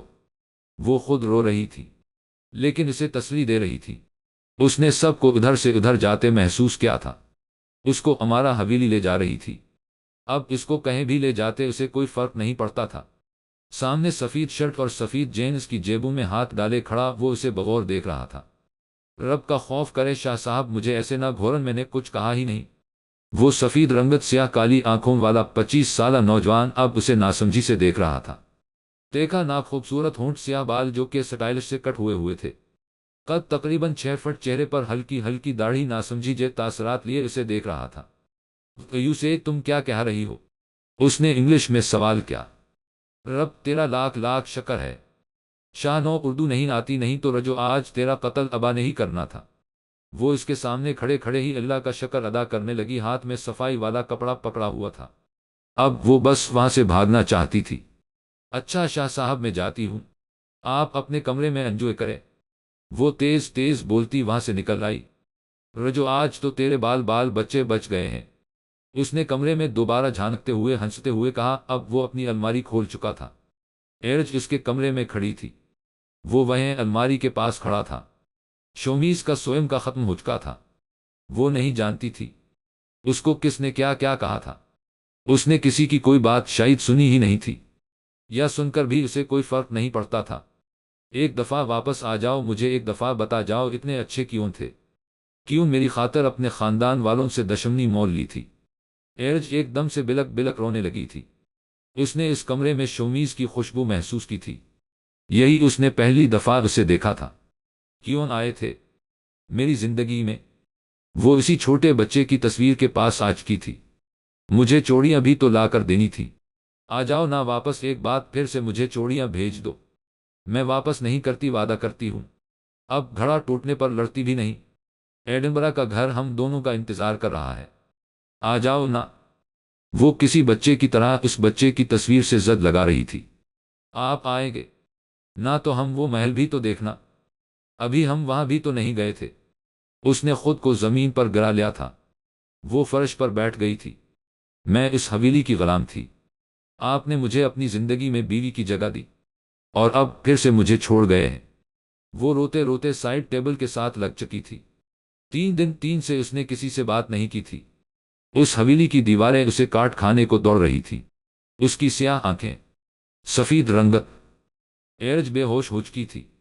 3 دن سے پانی کے سوا اس کے حلق میں کچھ نہیں گیا تھا۔ شاہینہ نے شومیز کے کمرے کا دروازہ کھلا دیکھا تو اندر آئی۔ بیڈ کے پاس اس کو ایک بے ہوش وجود ملا۔ ایرج نے آنکھیں کھولے تو اس نے خود کو اسی کے کمرے میں موجود پایا تھا جہاں اسے آنے کی اس نے کھلی اجازت دی تھی۔ آئندہ کمرے میں آنے کی اجازت کی ضرورت نہیں، جب دل چاہے آ جایا کرنا۔ شاہینہ اس کے سامنے کھڑی تھی۔ مجھے لے جائیں یہاں سے، وہ یہی کہے ہیں۔ مجھے ان کی اجازت چاہیے اس کمرے میں آنے کے لیے۔ اس نے روتے ہوئے شاہینہ کے سامنے ہاتھ جوڑ دیے تھے۔ اٹھتے ساتھ اس کی آنکھوں نے برسات شروع کر دی تھی۔ ایرج بیٹا تم بہت کمزور ہو گئی ہو، کچھ کھا لو۔ شاہینہ نے اس کی بات کو نظر انداز کرتے ہوئے چالوں کا چمچ اس کے منہ کے آگے کیا، جس کو اس نے ایک طرف کر دیا۔ نہیں کھانا مجھے، آپ جانتی ہیں شاہ میرے لیے اپنے ہاتھ سے کھانا بناتا تھا، ہم ساتھ بیٹھ کر کھاتے تھے، ہم بہت خوش تھے۔ وہ میرے ساتھ چائے پیتے تھے، مجھے ان کے ساتھ ایڈنبرا کے سرد شاموں میں بیٹھ چائے پینی کیا آپ پلا سکتی ہیں؟ اس نے شاہینہ کو لاجواب کر دیا تھا۔ ایرج میں تمہارا غم سمجھ سکتی ہوں، نہیں سمجھ سکتی، کوئی بھی نہیں سمجھ سکتا۔ ایرج اب اٹھ کر بیٹھ گئی تھی۔ شاہینہ کے چہرے پر بے بسی وہ دیکھ رہی تھی۔ دیکھنا وقت سب ٹھیک کر دے گا، آہستہ آہستہ تم سب بھول جاؤ گی۔ آپ جانتی انہوں نے مجھ سے آخری بات کیا کی تھی؟ انہوں نے کہا تھا دل میں کسی کو رکھتے ہوئے بھی بھولنے کی کوشش کرنا اذیت کی آخری حد ہے۔ میں کہتی ہوں، جو دل میں ہو وہ کبھی بھول ہی نہیں سکتے۔ وقت آگے بڑھ جاتا، انسان وہی کھڑا رہتا۔ اذیت کی آخری حد کسی کو پا کر کھو دینا ہوتی ہے۔ اسے اپنے اندر آگ کے شعلے جلتے محسوس ہو رہے تھے۔ اس نے شاہینہ کی گود میں سر رکھ دیا تھا۔ وہ بس رونا چاہتی تھی۔ کب تک روگی میری بچی؟ جب تک آخری سانس ہے۔ شاہینہ اس کی بے بسی کو محسوس کر سکتی تھی۔ وہ آزاد ہو کر بھی قید ہو گئی تھی۔ آپ کہتی تھی، گھننا جس کے جو اس قابل ہوگا، جس کو سر اٹھا کر دیکھا جائے وہ ان جیسا نہیں ہوگا۔ استانی جی میرے شاہ ویسے ہی تھے۔ اس کا رو رو کر برا حال ہو چکا تھا۔ شاہینہ نے اسے پانی کے ساتھ نیند کی گولی دی تھی، جس کے زیر اثر وہ نیند کے آغوش میں جا چکی تھی۔ شاہینہ باہر نکلی تو اسے حسین شہزاد کھڑے ہوئے ملے تھے۔ کچھ کھایا اس نے؟ نہیں، شاہینہ نے افسوس سے کہا تھا۔ پتہ چلا شومیز کا قتل کس نے کیا؟ پتہ چل بھی جائے تو تمہارے بھائی اس کو کچھ نہیں کہیں گے؟ شاہینہ کو اس کے منہ سے یہ بات سن کر حیرت کا جھٹکا لگا تھا۔ کیا مطلب؟ میں 100% یقین کے ساتھ کہہ سکتا ہوں، یہ کام تمہارے چھوٹے بھتیجے کا ہے۔ حسین شہزاد کی بات پر شاہینہ کو یقین نہ آیا۔ وہ اتنا گھٹیا نہیں ہو سکتا۔ شاہینہ نے جواب دیا، ٹھیک ہے، مت مانو۔ حسین شہزاد نے شانے اچکائے، اس کو ساتھ لے چلیں۔ انہیں نے کمرے کی طرف اشارہ کیا۔ وہ ایرج کا کہہ رہے تھے، نہیں، اس کی عادت ہے۔ کیسے لے جا سکتے ہیں؟ ٹھیک ہے، ویسے بھی تمہارے بھائی اس کو اب کچھ نہیں کہتے، شومیز کی جائیداد کی مالک ہے۔ حسین شہزاد نے جیسے مذاق اڑایا تھا۔ بس کریں حسین، میرے بھائی اتنے بھی نہیں گرے ہوئے، اندازہ ہو جائے گا۔ وہ بس یہ کہہ کر چل دیے۔ شاید وہ شاہینہ سے بحث میں پڑنا ہی نہیں چاہتے تھے۔ ایک ہفتہ گزر چکا تھا۔ ایرج شومیز کے کمرے میں ہی تھی۔ کبھی روتی تو کبھی اس کی یادوں کو یاد کر کے ہنسنے لگتی۔ وہ اس کمرے سے باہر نہیں نکلی تھی۔ کھانا اسے وہی دے دیا جاتا تھا۔ ایرج کا سامان اس کے بیگز میں ہی تھا۔ وہ بھلا اس کی الماری سے کپڑے کیسے ہٹا سکتی تھی جہاں وہ خود جوڑتی تھی؟ ایرج اٹھ کر اس کی الماری کے پاس آئی۔ الماری کے لاک تو کھول دیے گئے تھے، لیکن اس نے آج ہمت کی تھی۔ اس کپڑے ویسے ہی نفاست کے ساتھ وہاں کھڑے تھے۔ ہر چیز اپنی اپنی جگہ پر تھی، لیکن ایک چیز اس کی نظر سے گزری۔ یہ دوسری دفعہ گزر رہی تھی۔ لال رنگ کی ڈائری۔ یہ تو شاہ کی ڈائری تھی۔ یہ تو وہی تھی جو اس نے ایڈنبرا دیکھی تھی، لیکن تب اسے پڑھنا نہیں آتا تھا۔ باہر اسے بادل کے گرجنے کی آواز آئی تھی۔ اس نے کھڑکی جی جانب دیکھا، جہاں سے ٹپ ٹپ پانی کی بوندوں کی گرنے کی آواز آ رہی تھی۔ اس نے پھر سے اس ڈائری کو دیکھا۔ لال ڈائری۔ وہ اٹھا کر بیڈ پر لے آئی تھی۔ پہلا صفحہ کھولا۔ شمیز گلنی مستری وہی الفاظ تھے۔ کمرے میں داخل ہوتے ہی اسے کوئی لڑکی تصویر صاف کرتی نظر آئی تھی۔ کمر پر پراندہ تھا، ہاتھ میں صفائی والا کپڑا تھا۔ تیزی سے اس تصویر پر مارتے ہوئے خود سے ناآشنا سی زبان میں کچھ کہہ رہی تھی۔ شومیز اسے بغور دیکھنے لگا۔ دلچسپی سے اس نے جینز کی جیبوں میں ہاتھ ڈال لیے۔ کل سے وہ واپس آیا تھا، یہاں کی اسے کوئی چیز نہیں اچھی لگی تھی۔ 5 سال کا دھوکہ ایک لمحے میں بھولا بھی تو نہیں جا سکتا تھا۔ وہ ایک دم مڑی تھی، گندمی رنگت، دیکھا ناک، سیاہ آنکھیں، گھبرایا ہوا چہرہ۔ ایک دم تیز تیز بولتی ہوئی وہ اس کے سامنے آ کھڑی تھی۔ شومیز کو اس کے ایک لفظ کی سمجھ نہ آئی۔ کیا کہہ رہی ہو؟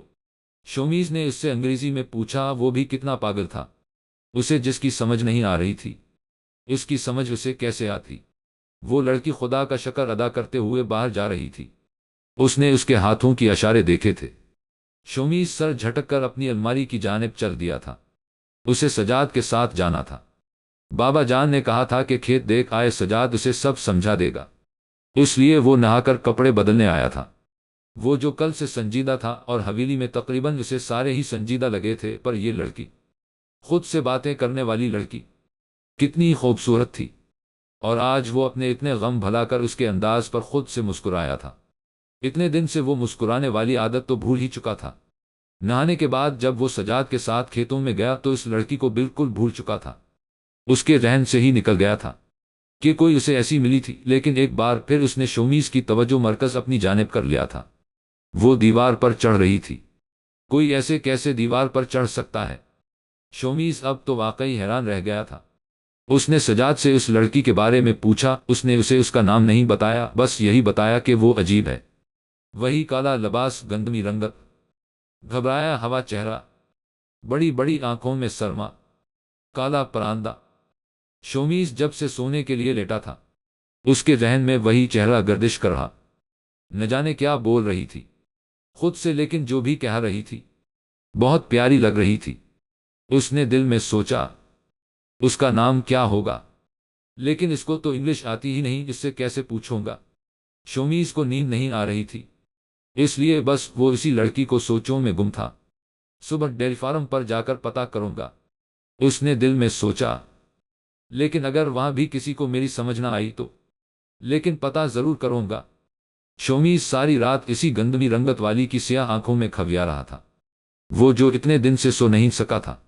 انا کا بھیانک چہرہ، وہ بھی تو معصوم لگتی تھی، لیکن وہ معصوم تھی نہیں، وہ بھی ایسی ہی تھی، یہ بھی ویسی ہی ہوگی، اور میں کیوں بار بار اس کا سوچ رہا ہوں؟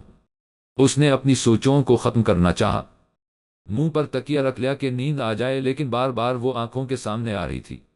شومیز کو لگا تھا شاید وہ اس کی آنکھوں سے اب کبھی باہر نکل ہی نہیں سکے گا، ایسے جیسے کسی کو بند کمرے میں ڈال کر اس کی چابی گم کر دی جائے۔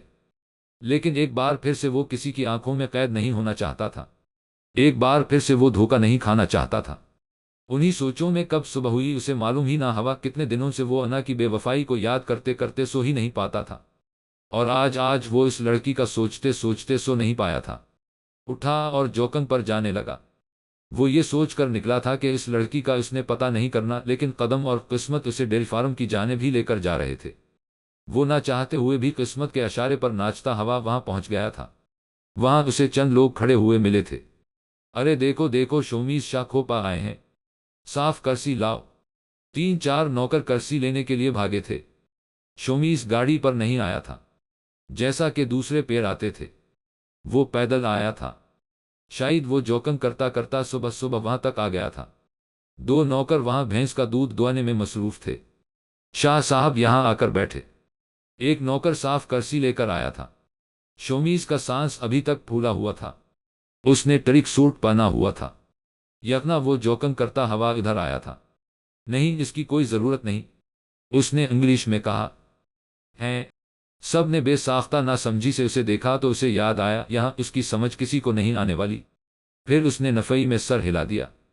اچھا اچھا، پیر جی کہہ رہے ہیں کہ ان کو نہیں بیٹھنا، ایک لڑکا بولا تھا جس کی عمر کم سے کم 17 سال دکھائی دیتی تھی۔ وہ نوجوان دکھائی دیتا تھا۔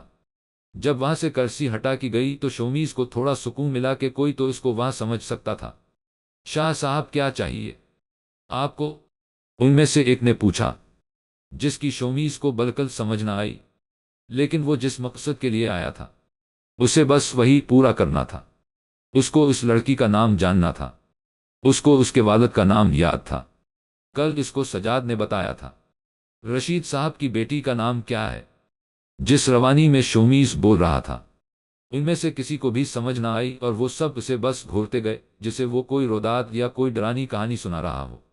لیکن پھر شومیز کو اپنی غلطی کا احساس ہوا، وہ بہت جلدی انگریزی بول رہا تھا جس کی وجہ سے ان سب میں سے کسی کو کوئی سمجھ نہیں آ رہی تھی۔ اب اس نے ایک ایک لفظ ادا کرنا شروع کیے۔ رشید صاحب کی بیٹی کیا ہے؟ اب کی بار انہیں رشید کے علاوہ کچھ سمجھ نہ آیا۔ اب سب اپنے اپنے تکے لگانے لگے۔ شاہ جی کہہ رہے ہیں کہ شیدا کدھر ہے؟ ایک نے کہا۔ نہیں، وہ کہہ رہے ہیں کہ شیدے کو بلا کر لاؤ۔ شومیز تو انہیں دیکھے ہی جا رہا تھا، نہ جانے وہ کیا کہہ رہے تھے۔ نہیں، شاہ صاحب کہہ رہے ہیں کہ شیدا کدھر رہتا ہے، ان میں سے ایک نے کہا۔ لیکن شومیز کو اندازہ ہو چکا ہے، وہ بہت غلط لوگوں سے پوچھ رہا ہے۔ اب اس نے مزید یہی کہا کہ کچھ نہیں، اور واپس مڑ گیا۔ لیکن ان لوگوں کے تو ہوش اڑ گئے، شاہ صاحب ناراض ہو کر جا رہے ہیں، اب تم سب لوگوں کی نوکری گئی۔ ایک آدمی جو پیچھے کھڑا تھا، اس نے ہاتھ میں دودھ کا برتن پکڑے ہو تبصرہ کیا۔ شاہ صاحب کے چہرے سے تو نہیں لگ رہا تھا، اب نہ جانے کیا ہوگا، ایک پریشانی کی حالت میں کہہ رہا تھا، جبکہ شومیز جوکن کرتے ہوئے دور تک جا چکا تھا۔ آج بھی اس کا نام نہیں پتہ لگا، وہ ہوگی کہاں؟ یہاں تو نہیں ملی، اس نے دل میں سوچا۔ کانوں میں اس نے ایئر پوڈز لگائے ہوئے تھے، پتہ تو میں لگا لوں گا، اس نے دل میں سوچا۔ وہ کانوں میں قرآن پاک کی تلاوت سنتے ہوئے واپس آ گیا تھا۔ گھر آیا تو بھی وہ لڑکی اسے وہاں نہیں ملی تھی۔ اس کو بابا جان نے بلایا تھا۔ جی بابا جان، شومیز نے ان کے کمرے میں داخل ہوتے ساتھ بہت ادب سے پوچھا تھا۔ تم جب سے واپس آئے ہو کہیں باہر نہیں گئے؟ شناور شاہ اس کا اترا ہوا چہرہ دیکھ سکتے تھے۔ وہ جب سے آیا تھا کسی پریشانی میں لاحق تھا۔ جی موقع ہی نہیں ملا، شومیز نے سرسری سا کہا۔ ٹھیک ہے، آج شام کو تم لوگ ٹیوب ویل پر نہ آنا، آب و ہوا بدلی ہے، شاید اس وجہ سے تم پریشان سے ہو۔ وہ انہیں بتانا چاہتا تھا کہ بابا جان یہ آب و ہوا کے بدلنے کی وجہ سے نہیں ہے، یہ تو زندگی کے تلخ پہلو کھلنے کی وجہ سے ہے۔ آپ مجھ سے پوچھیں نا بیٹا تم نے اتنے دن کیسے گزارے؟ کیا تمہیں ہماری ضرورت محسوس ہوئی؟ کیا کبھی تمہارا اکیلے پن سے دل گھبرایا؟ کیا تمہیں وہاں کوئی تکلیف تو نہیں ہوئی؟ لیکن انہوں نے ایسا کچھ نہیں پوچھا تھا۔ شومیز نے محض سر ہلا دیا۔ اس کے آنے پر سب خوش تھے، لیکن کوئی اس سے گزرے ماہ و سال کے بارے میں نہیں پوچھتا تھا۔ کیا کسی کو کوئی فکر نہیں تھی؟ کیا کسی کو کوئی پرواہ نہیں تھی؟ وہ اپنی تکلیف ان پر کبھی آشنا نہ ہونے دیتا، لیکن اس سے پوچھا تو جاتا۔ لیکن یہاں سب اپنی زندگیوں میں مصروف تھے۔ شومیز جب کمرے میں داخل ہونے لگا تھا تو وہی رات والی لڑکی باہر نکل رہی تھی۔ ایک دم سے اس کے چہرے پر مسکراہٹ آئی تھی۔ شومیز نے اس سے اس کا نام پوچھا۔ اس لڑکی کے چہرے کی خوشی اس نے اس کے چہرے پر دیکھی تھی۔ شومیز اسے اشارے سے سمجھانا چاہ رہا تھا، لیکن سمجھا نہیں سکا تھا۔ پھر اس نے اس کا نام پوچھا۔ وہ فورا سے بولنے لگی تھی۔ اس نے انگلش میں اپنا نام بتایا۔ شومیز کو سن کر خوشی ہوئی کہ اس کو انگلش آتی تھی، لیکن اگلے ہی لمحے جب شومیز نے اسے دوبارہ دوسرا سوال پوچھا کہ تمہیں انگریزی آتی تو وہ چپ سی ہو گئی اور وہاں سے چل دی تھی۔ اسے شاید کسی نے بلا لیا تھا۔ جب وہ کمرے سے چلی گئی تو نہ جانے کیوں شومیز گیلانی اس کی سوچوں میں گم ہو گیا تھا۔ چلو تمہارا نام تو پتا چلا، دلچسپ لڑکی۔ نہ جانے کیوں وہ خوش ہوا تھا کہ اسے اس لڑکی کا نام معلوم ہو گیا تھا۔ وہ لڑکی اس کے حواسوں پر چھا چکی تھی، لیکن کیوں؟ کیا وجہ تھی؟ شام کے وقت اسے سجاد بلانے آیا تھا کہ اس کے دوست آ چکے ہیں اور وہ نہانے چلے۔ شومیز نہ چاہتے ہوئے بھی اس کے ساتھ چل پڑا۔ ان سب سے وہ بہت اچھے انداز میں ملا تھا۔ وہ مسکرانے والی خصوصیت کیسے بھول سکتا تھا؟ اس کے غم اس کے ساتھ تھے، اس کی ذات کے ساتھ تھے، وہ کسی اور کے نہیں ہو سکتے تھے۔ کوئی کسی جگہ پر کھڑا رہ کر نہیں دیکھ سکتا کہ اس کے اندر کیا چل رہا جب تک وہ خود اسی درد سے نہ گزرے۔ وہ لوگ جب ڈیری فارم پہنچے تو اسے دور سے ہی وہ لڑکی نظر آ گئی تھی جو ان کے کسی نوکر کے ساتھ بحث کر رہی تھی۔ وہاں سے بہت سے لوگ جا چکے تھے، لیکن وہ وہیں کھڑی تھی۔ جب وہ لوگ نزدیک پہنچے تو شومیز نے اسے دیکھا۔ وہ پانی بھرتے ہوئے کتنی خوبصورت لگ رہی تھی۔ پانی کی کچھ چھینٹیں اس کے چہرے پر گر رہی تھی۔ ان سے بچنے کے لیے اس نے چہرہ دوسری جانب کیا ہوا تھا۔ اس نے جب سجاد کو غصے میں دیکھا تو اس سے پوچھا، کیا ہوا ہے؟ شومیز نے سجاد سے پوچھا جو نوکر کو جاتے دیکھ رہا تھا۔ ہوا یار بس کچھ نہیں، اس لڑکی نے دماغ خراب کیا ہوا ہے، ہمیشہ وہی کام کرتی جس سے منع کیا جائے۔ ابھی سب کو کہا گیا تھا کہ ہم لوگ آ رہے ہیں تو جس نے پانی بھرنا ہے ابھی بھر لے، لیکن یہ بیوقوف لڑکی ابھی تک یہی ہے۔ میں نے حمزہ سے کہا ہے اس کو دفع کرے، یہاں سے ہم نے نہانا ہے۔ سجاد نے سر جھٹکتے ہوئے کہا اور سگریٹ نکالنے لگا۔ شیطان کے بھائی لگتے ہو۔ شومیز یہ بات اسے کرنا نہیں چاہتا تھا، نہ ہی اس کا کوئی ارادہ تھا کہ وہ سجاد کو نیچا دیکھائے، لیکن شومیز کی بات پر وہاں کھڑے سارے نفوس حیران رہ گئے۔ وہ جو سگریٹ کو سلگا رہا تھا اب حیرانی سے اسے کو دیکھ رہا تھا۔ کیا مطلب ہے؟ اس لڑکی کو وہاں سے بھگا کر یہی ثابت کرنا چاہتے ہو نا کہ تم مالک ہو اور یہ جگہ تمہاری ہے، اور تم جب چاہو اسے وہاں سے نکال سکتے ہو؟ تو یہ تکبر ہی ہوا، اور جانتے ہو تکبر سب سے پہلے شیطان نے کیا تھا؟ او زبر الف زیر زال سکون قاف پیش لام سکون نون زبر الف لام زیر لام سکون میم زبر لام الف مقصورہ لت 6 7 چھوٹی یہ لت 6 5 5 زیر کاف زبر لت 6 3 زیر الف سین سکون جیم پیش دال پیش ہو سکون الف لآدم فے زبر سین زبر جیم زبر دال پیش ہو سکون مدا الف اللہ الف زیر بے سکون لام زیر چھوٹی یہ سکون سین زبر لت شہیدی ابا و زبر الف سین سکون تے زبر کاف سکون بے زبر زبر لت شہیدی وکانا من الف لام سکون کاف الف مقصورہ فے زیر چھوٹی یہ سکون نون زبر 34 صفر 234۔ اور جب ہم نے فرشتوں کو دیا کہ آدم کے آگے سجدہ کرو تو سب سجدے میں گر پڑے، مگر شیطان نے انکار کیا اور میں آ کر کفر بن گیا۔ شومیز کے منہ سے عربی کی آیت اور اس کے بعد اس کا ترجمہ سن کر ان تینوں کے منہ کھلے کے کھلے رہ گئے۔ وہ بہت حیران ہوا تھا۔ آخر اللہ کا کلام تو ہر مسلمان کو یاد ہونا چاہیے۔ لیکن وہاں وہ لوگ تو حیران رہ چکے تھے۔ کیا تھا اگر ہم کچھ دیر یہاں کھڑے ہو کر صبر کر لیتے؟ لیکن تم نے یہ چیز باور کروانے کے لیے کہ یہ سب تمہاری ملکیت ہے، اس لڑکی کو بھگانا مناسب سمجھا، جو صاف ظاہر کرتا ہے کہ غرور کی ایک علامت ہے۔ تکبر خدا کو نہیں پسند سجاد، وہ اسے سمجھانا چاہ رہا تھا۔ شومیز اس سے بڑا تھا اور وہ سجاد کو تکبر کے بارے میں بتانا چاہتا تھا، لیکن وہ نہیں جانتا تھا کہ سجاد اپنی توہین پر سخت چڑھ گیا تھا۔ ماحول شاید اور بھی ناگوار بن جاتا اگر سجاد کا دوست اسد اس بات کو بدلتا ہے نا۔ ارے بس بس، وہ دیکھو، وہ تو بھر کر جا رہی ہے۔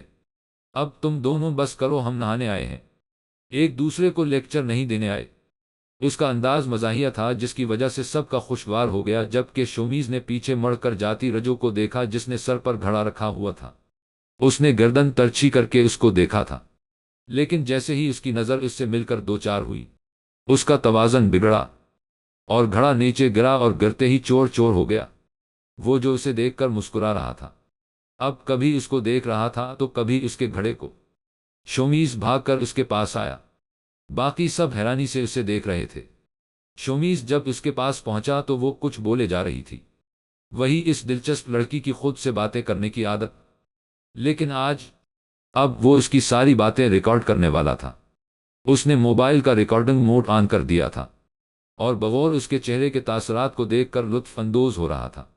اس کے بعد جب وہ اٹھ کر گئی تھی تب بھی وہ اسے ہی دیکھتا رہا تھا۔ اس کی نظروں نے دور تک اس کا تعاقب کیا تھا، اور پھر کچھ دیر بعد ہی وہ وہاں آ گیا تھا جہاں سجاد لوگ کھڑے تھے۔ اس کو سجاد کے رویے میں اسی وقت بدلاؤ محسوس ہو گیا تھا اور اس نے اسی لمحے معذرت بھی کر لی تھی۔ وہ نہیں چاہتا تھا کہ اس کی وجہ سے کسی کا بھی دل دکھے، اور سجاد کے ساتھ بحث اس نے اس کے دوستوں کے سامنے کی تھی تو معافی بھی ان کے سامنے مانگنا چاہتا تھا۔ گھر آ کر اس نے وہ ریکارڈنگ سنی تھی۔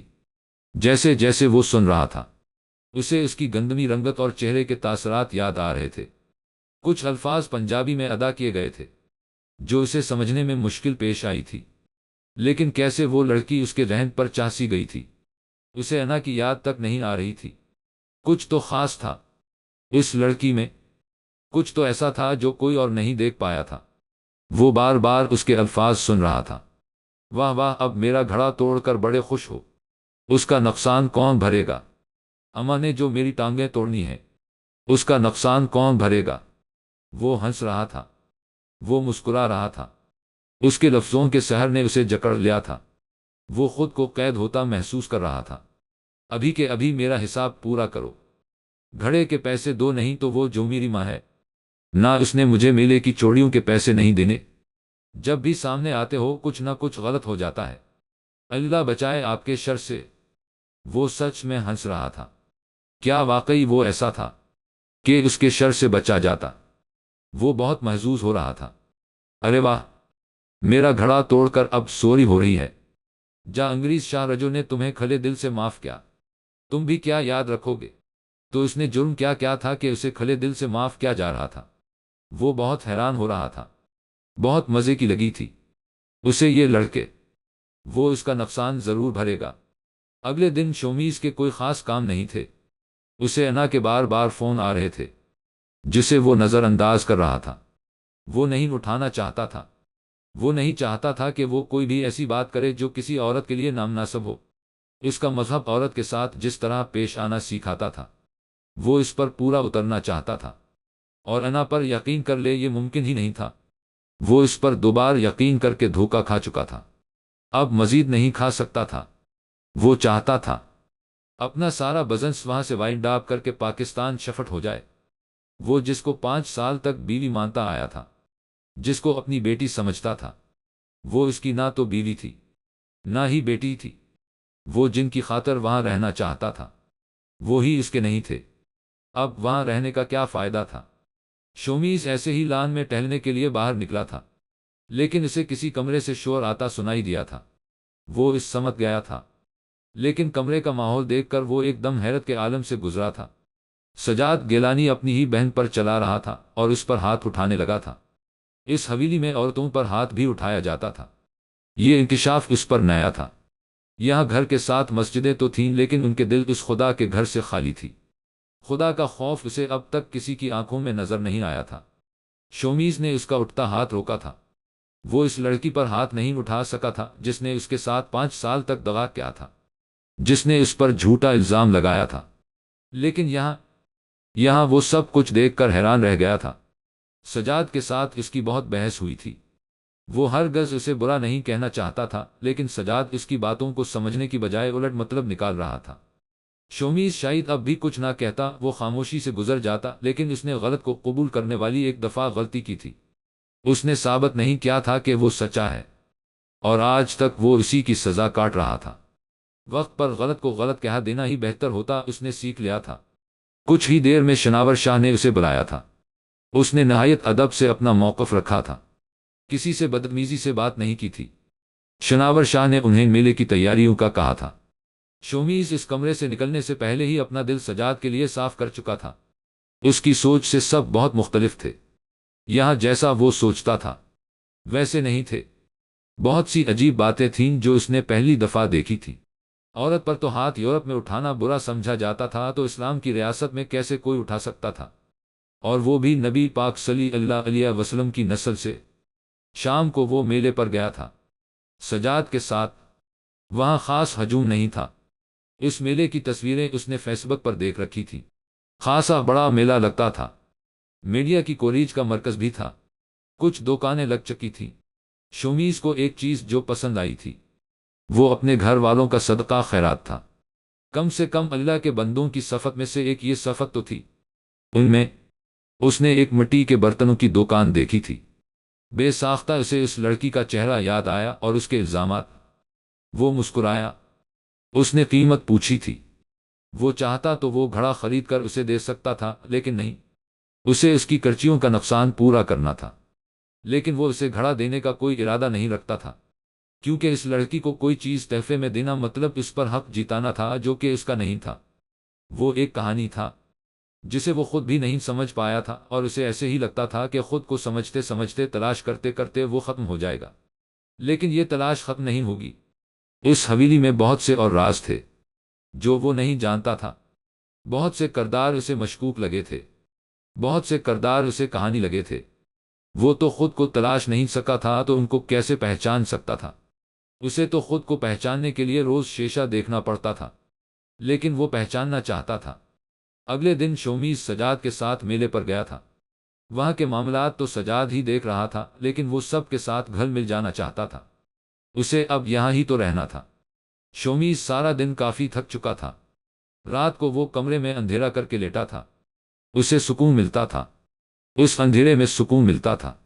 انا کی بار بار اسے کالز آ رہی تھیں، لیکن وہ سن نہیں رہا تھا۔ آخر وہ اب کیا چاہتی تھی؟ شومیز نے اپنا فلیٹ بیچ دیا تھا جو اس کی بیوی نہیں تھی۔ اسے وہاں رہنے کا کوئی حق بھی نہیں تھا، لیکن تکلیف اسے اب بھی ہو رہی تھی۔ 5 سال جس کو اپنی بیٹی سمجھا، اور کی معصومانہ باتیں وہ 5 دنوں میں کیسے بھول سکتا تھا؟ شومیز ابھی اس اندھیرے میں لیٹا ہی ہوا تھا کہ کوئی ایک دم سے اس کا دروازہ کھول کر اندر داخل ہوا تھا۔ باہر کی روشنی سے اندر کچھ روشنی ہوئی تھی، لیکن آنے والے کا چہرہ اب بھی اندھیرے میں تھا۔ اس کے کپڑوں پر لگے شیشے چمک رہے تھے۔ اس نے اپنا لیمپ آن کر دیا۔ سامنے گندمی رنگت والی لڑکی کھڑی تھی۔ شومیز اٹھ کر بیٹھ گیا، ایک دم حیران ہوا تھا کہ ایرج اس کے کمرے میں اس وقت کیا کر رہی تھی۔ اس نے اٹھ کر کمرے کا دروازہ بند کر دیا اور اسے سننے کے لیے تیار کھڑا تھا۔ اس نے ریکارڈنگ ان کر دی تھی۔ ایرج نے چوڑیاں اس کے سامنے کی۔ پہلی چوڑیاں اس کے سامنے تھی۔ وہ حیران تھا۔ وہ لڑکی اس وقت اس سے یہ پوچھنے آئی تھی کہ یہ کیا ہے؟ شومیز اس کی عقل پر حیران ہوا تھا۔ اس نے اسے بتایا، لیکن شاید مقابل کو اس کی سمجھ نہیں آئی تھی۔ پھر اس نے چوڑیاں سائڈ ٹیبل پر رکھ دیں اور کچھ بولتے ہوئے وہ باہر نکل چکی تھی۔ شومیز تو اس کے رویے پر ہی حیران رہ چکا تھا۔ پھر سے انا کالن لکھا آ رہا تھا۔ شومیز نے بے بسی سے موبائل کو دیکھتے ہوئے ایک طرف رکھ دیا تھا۔ اگلے دن میلہ باقاعدہ لگ چکا تھا۔ شومیز بھی سجاد کے ہمراہ وہاں گیا تھا۔ وہاں سجاد کے کچھ دوست موجود تھے جن سے وہ پہلے مل چکا تھا، یا کچھ لوگ اور موجود تھے۔ شومیز نے ایک پیارے سے بچے کو ہاتھ میں برتن لیے قطار کو توڑتے دیکھا تھا۔ وہاں بیٹھے اور کھڑے سب ہی نفسوس اس بچے کو گھور رہے تھے، لیکن اسے اس بچے کی معصومیت پر پیار آ رہا تھا۔ نہ جانے اسے کتنی بھوک لگی تھی جو وہ اس طرح بھاگ کر آگے آ گیا تھا۔ شومیز اٹھا اور اٹھ کر اسے گود میں اٹھا لیا۔ وہ ہور کو بھی تو ایسے اٹھا لیتا تھا، وہ بھی تو کپڑے گندے کر لیتی تھی۔ شومیز نے اسے اس کی پسند کے چاول ڈلوا کر دیے تھے، لیکن اس بات جو ہوا تھا وہ اس کے وہم و گمان میں بھی نہیں تھا۔ سجاد شاہ بغیر کچھ کہے سنے وہاں سے جا چکا تھا، البتہ بہت سی نظریں اس نے خود پر پیار بھری پڑتی محسوس کی تھیں۔ اس کو آج تھپڑ پڑا تھا، اس کے بابا جان نے اسے تھپڑ مارا تھا، اور وجہ یہ تھی کہ اس نے بھوکے بچے کو کھانا کھلایا تھا۔ وہ غلط تھا، وہ غلط تھا۔ ان میں رحمن کے بندوں والی وہ صفت تو تھی کہ وہ جیسے اپنی زندگی گزار رہے تھے ویسے ہی صدقہ بھی کرتے تھے۔ وہ غلط تھا، ایسا نہیں تھا۔ اگر خود اتنی مہنگی گاڑیوں میں سوار ہونا، اپنی شادیوں پر اتنا خرچہ کرنا، تو غریبوں کو کھانے صرف دکھاوے کے لیے کھلانا، یہ سب اس کی سمجھ سے باہر تھا۔ اس موبائل پر سرچ کیا، وہ اس آیت کو یاد کرنا چاہتا تھا، وہ عباد الرحمن کی اس صفت کو ذہن میں دہرانا چاہتا تھا۔ والذین اذا انفقوا لام زبر میم سکون چھوٹی یہ پیش سین سکون رے زیر فے پیش و الف و زبر لام زبر میم سکون چھوٹی یہ زبر قاف سکون تے پیش رے پیش و الف وکانا بے زبر چھوٹی یہ سکون زبر زر کا قوامنا، اور وہ لوگ جو جب خرچ کرتے ہیں تو نہ اسراف کرتے ہیں اور نہ بخل کرتے ہیں، اور ہوتا ہے ان کا خرچ کرنا ان دونوں کے درمیان اعتدال سے۔ اس میں تو یہ لکھا ہے کہ اللہ کے بندے برابری کے ساتھ خرچ کرتے ہیں، نہ بہت ہی زیادہ نہ بہت ہی کم، لیکن یہاں برابری نہیں تھی۔ میں ساری زندگی یہی سوچتا آیا کہ پاکستان میں سب خوش ہوں گے، پاکستان میں سب کو اسلام کا پتہ ہوگا، یقیناً یہاں بھی اچھے لوگ ہوں گے، لیکن کیا اسلامی ریاست میں رہتے ہوئے بھی ہر شخص اپنی ذمہ داریاں پوری کر رہا ہے؟ شومیز انہی سوچوں میں گم تھا جب شاہینہ لان میں آئی تھی۔ کچھ دیر پھوپھو سے بات کرنے کے بعد وہ قبرستان جانا چاہتا تھا۔ وہ اپنے ایمان کو وہیں تازہ کرتا تھا۔ اسے وہ لوگ جو اس دنیا سے جا چکے تھے وہ نشان عبرت لگتے تھے۔ ایک وہی جگہ تھی جہاں اس کو سکون ملتا تھا۔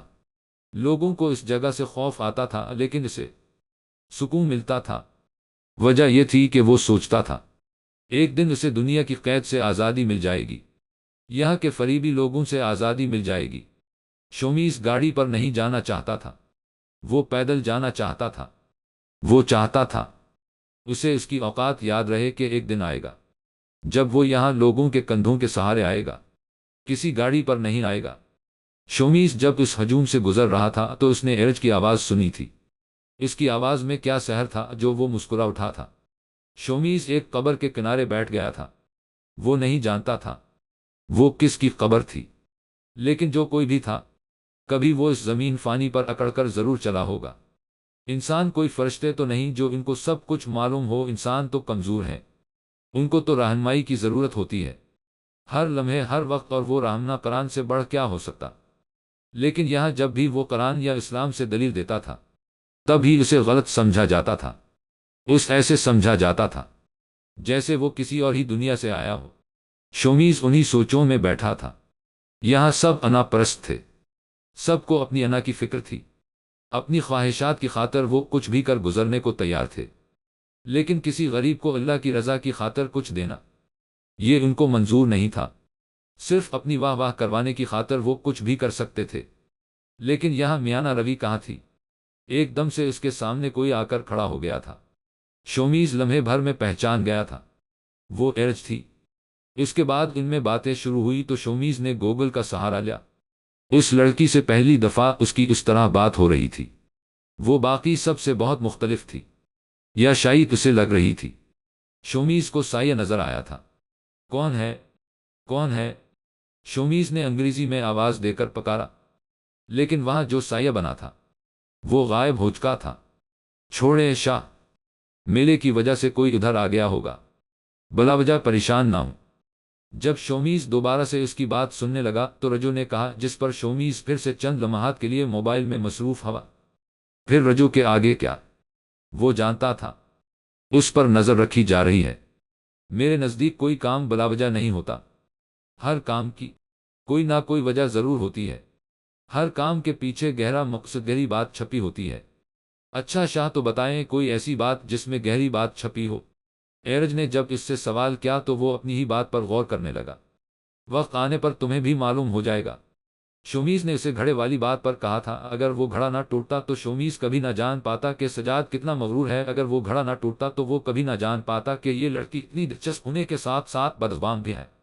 وہ شومیز دل میں مسکرایا تھا، اور اس گھڑے کے ٹوٹنے میں کتنا بڑا سبق چھپا تھا وہ مٹی کا بنا تھا اور اس مٹی کے برتن میں پانی ٹھنڈا رہتا تھا، تو انسان بھی تو مٹی کا بنا، تو وہ کیوں نہیں ٹھنڈا رہ سکتا؟ جبکہ مٹی کی چیز کو ایک نہ ایک دن مٹی میں مل جانا ہوتا ہے۔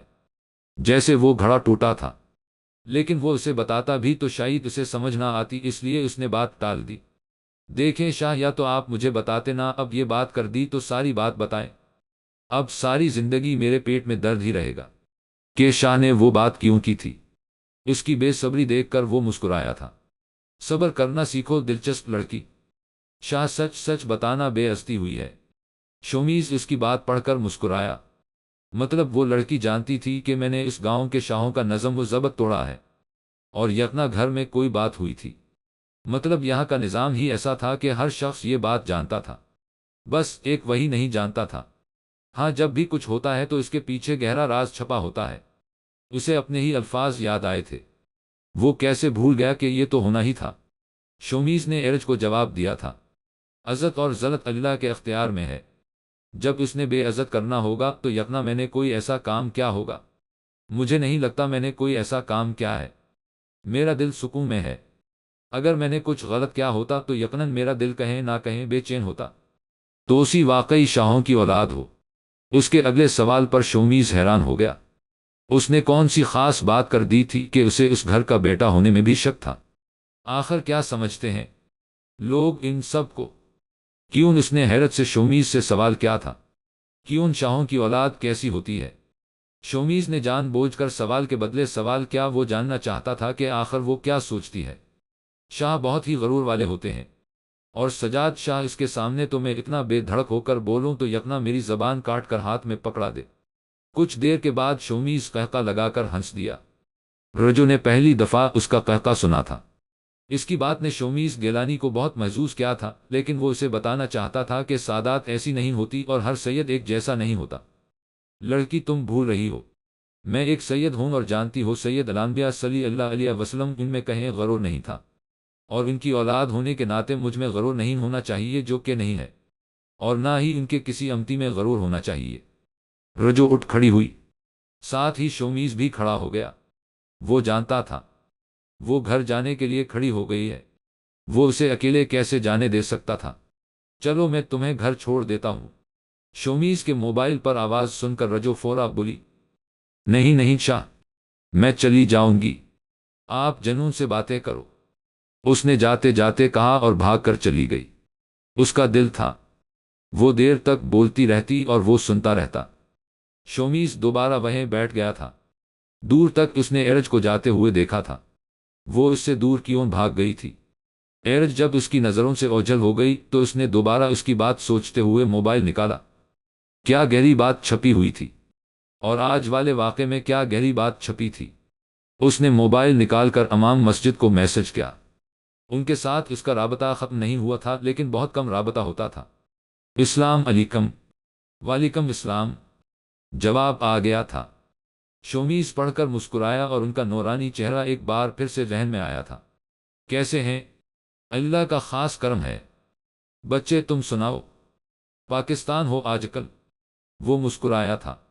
وہ جانتے تھے کہ وہ پاکستان ہے، مطلب وہ اس کی خبر رکھتے تھے۔ جی پاکستان ہوں، لیکن جیسا میں سوچتا تھا ویسا کچھ نہیں ہے۔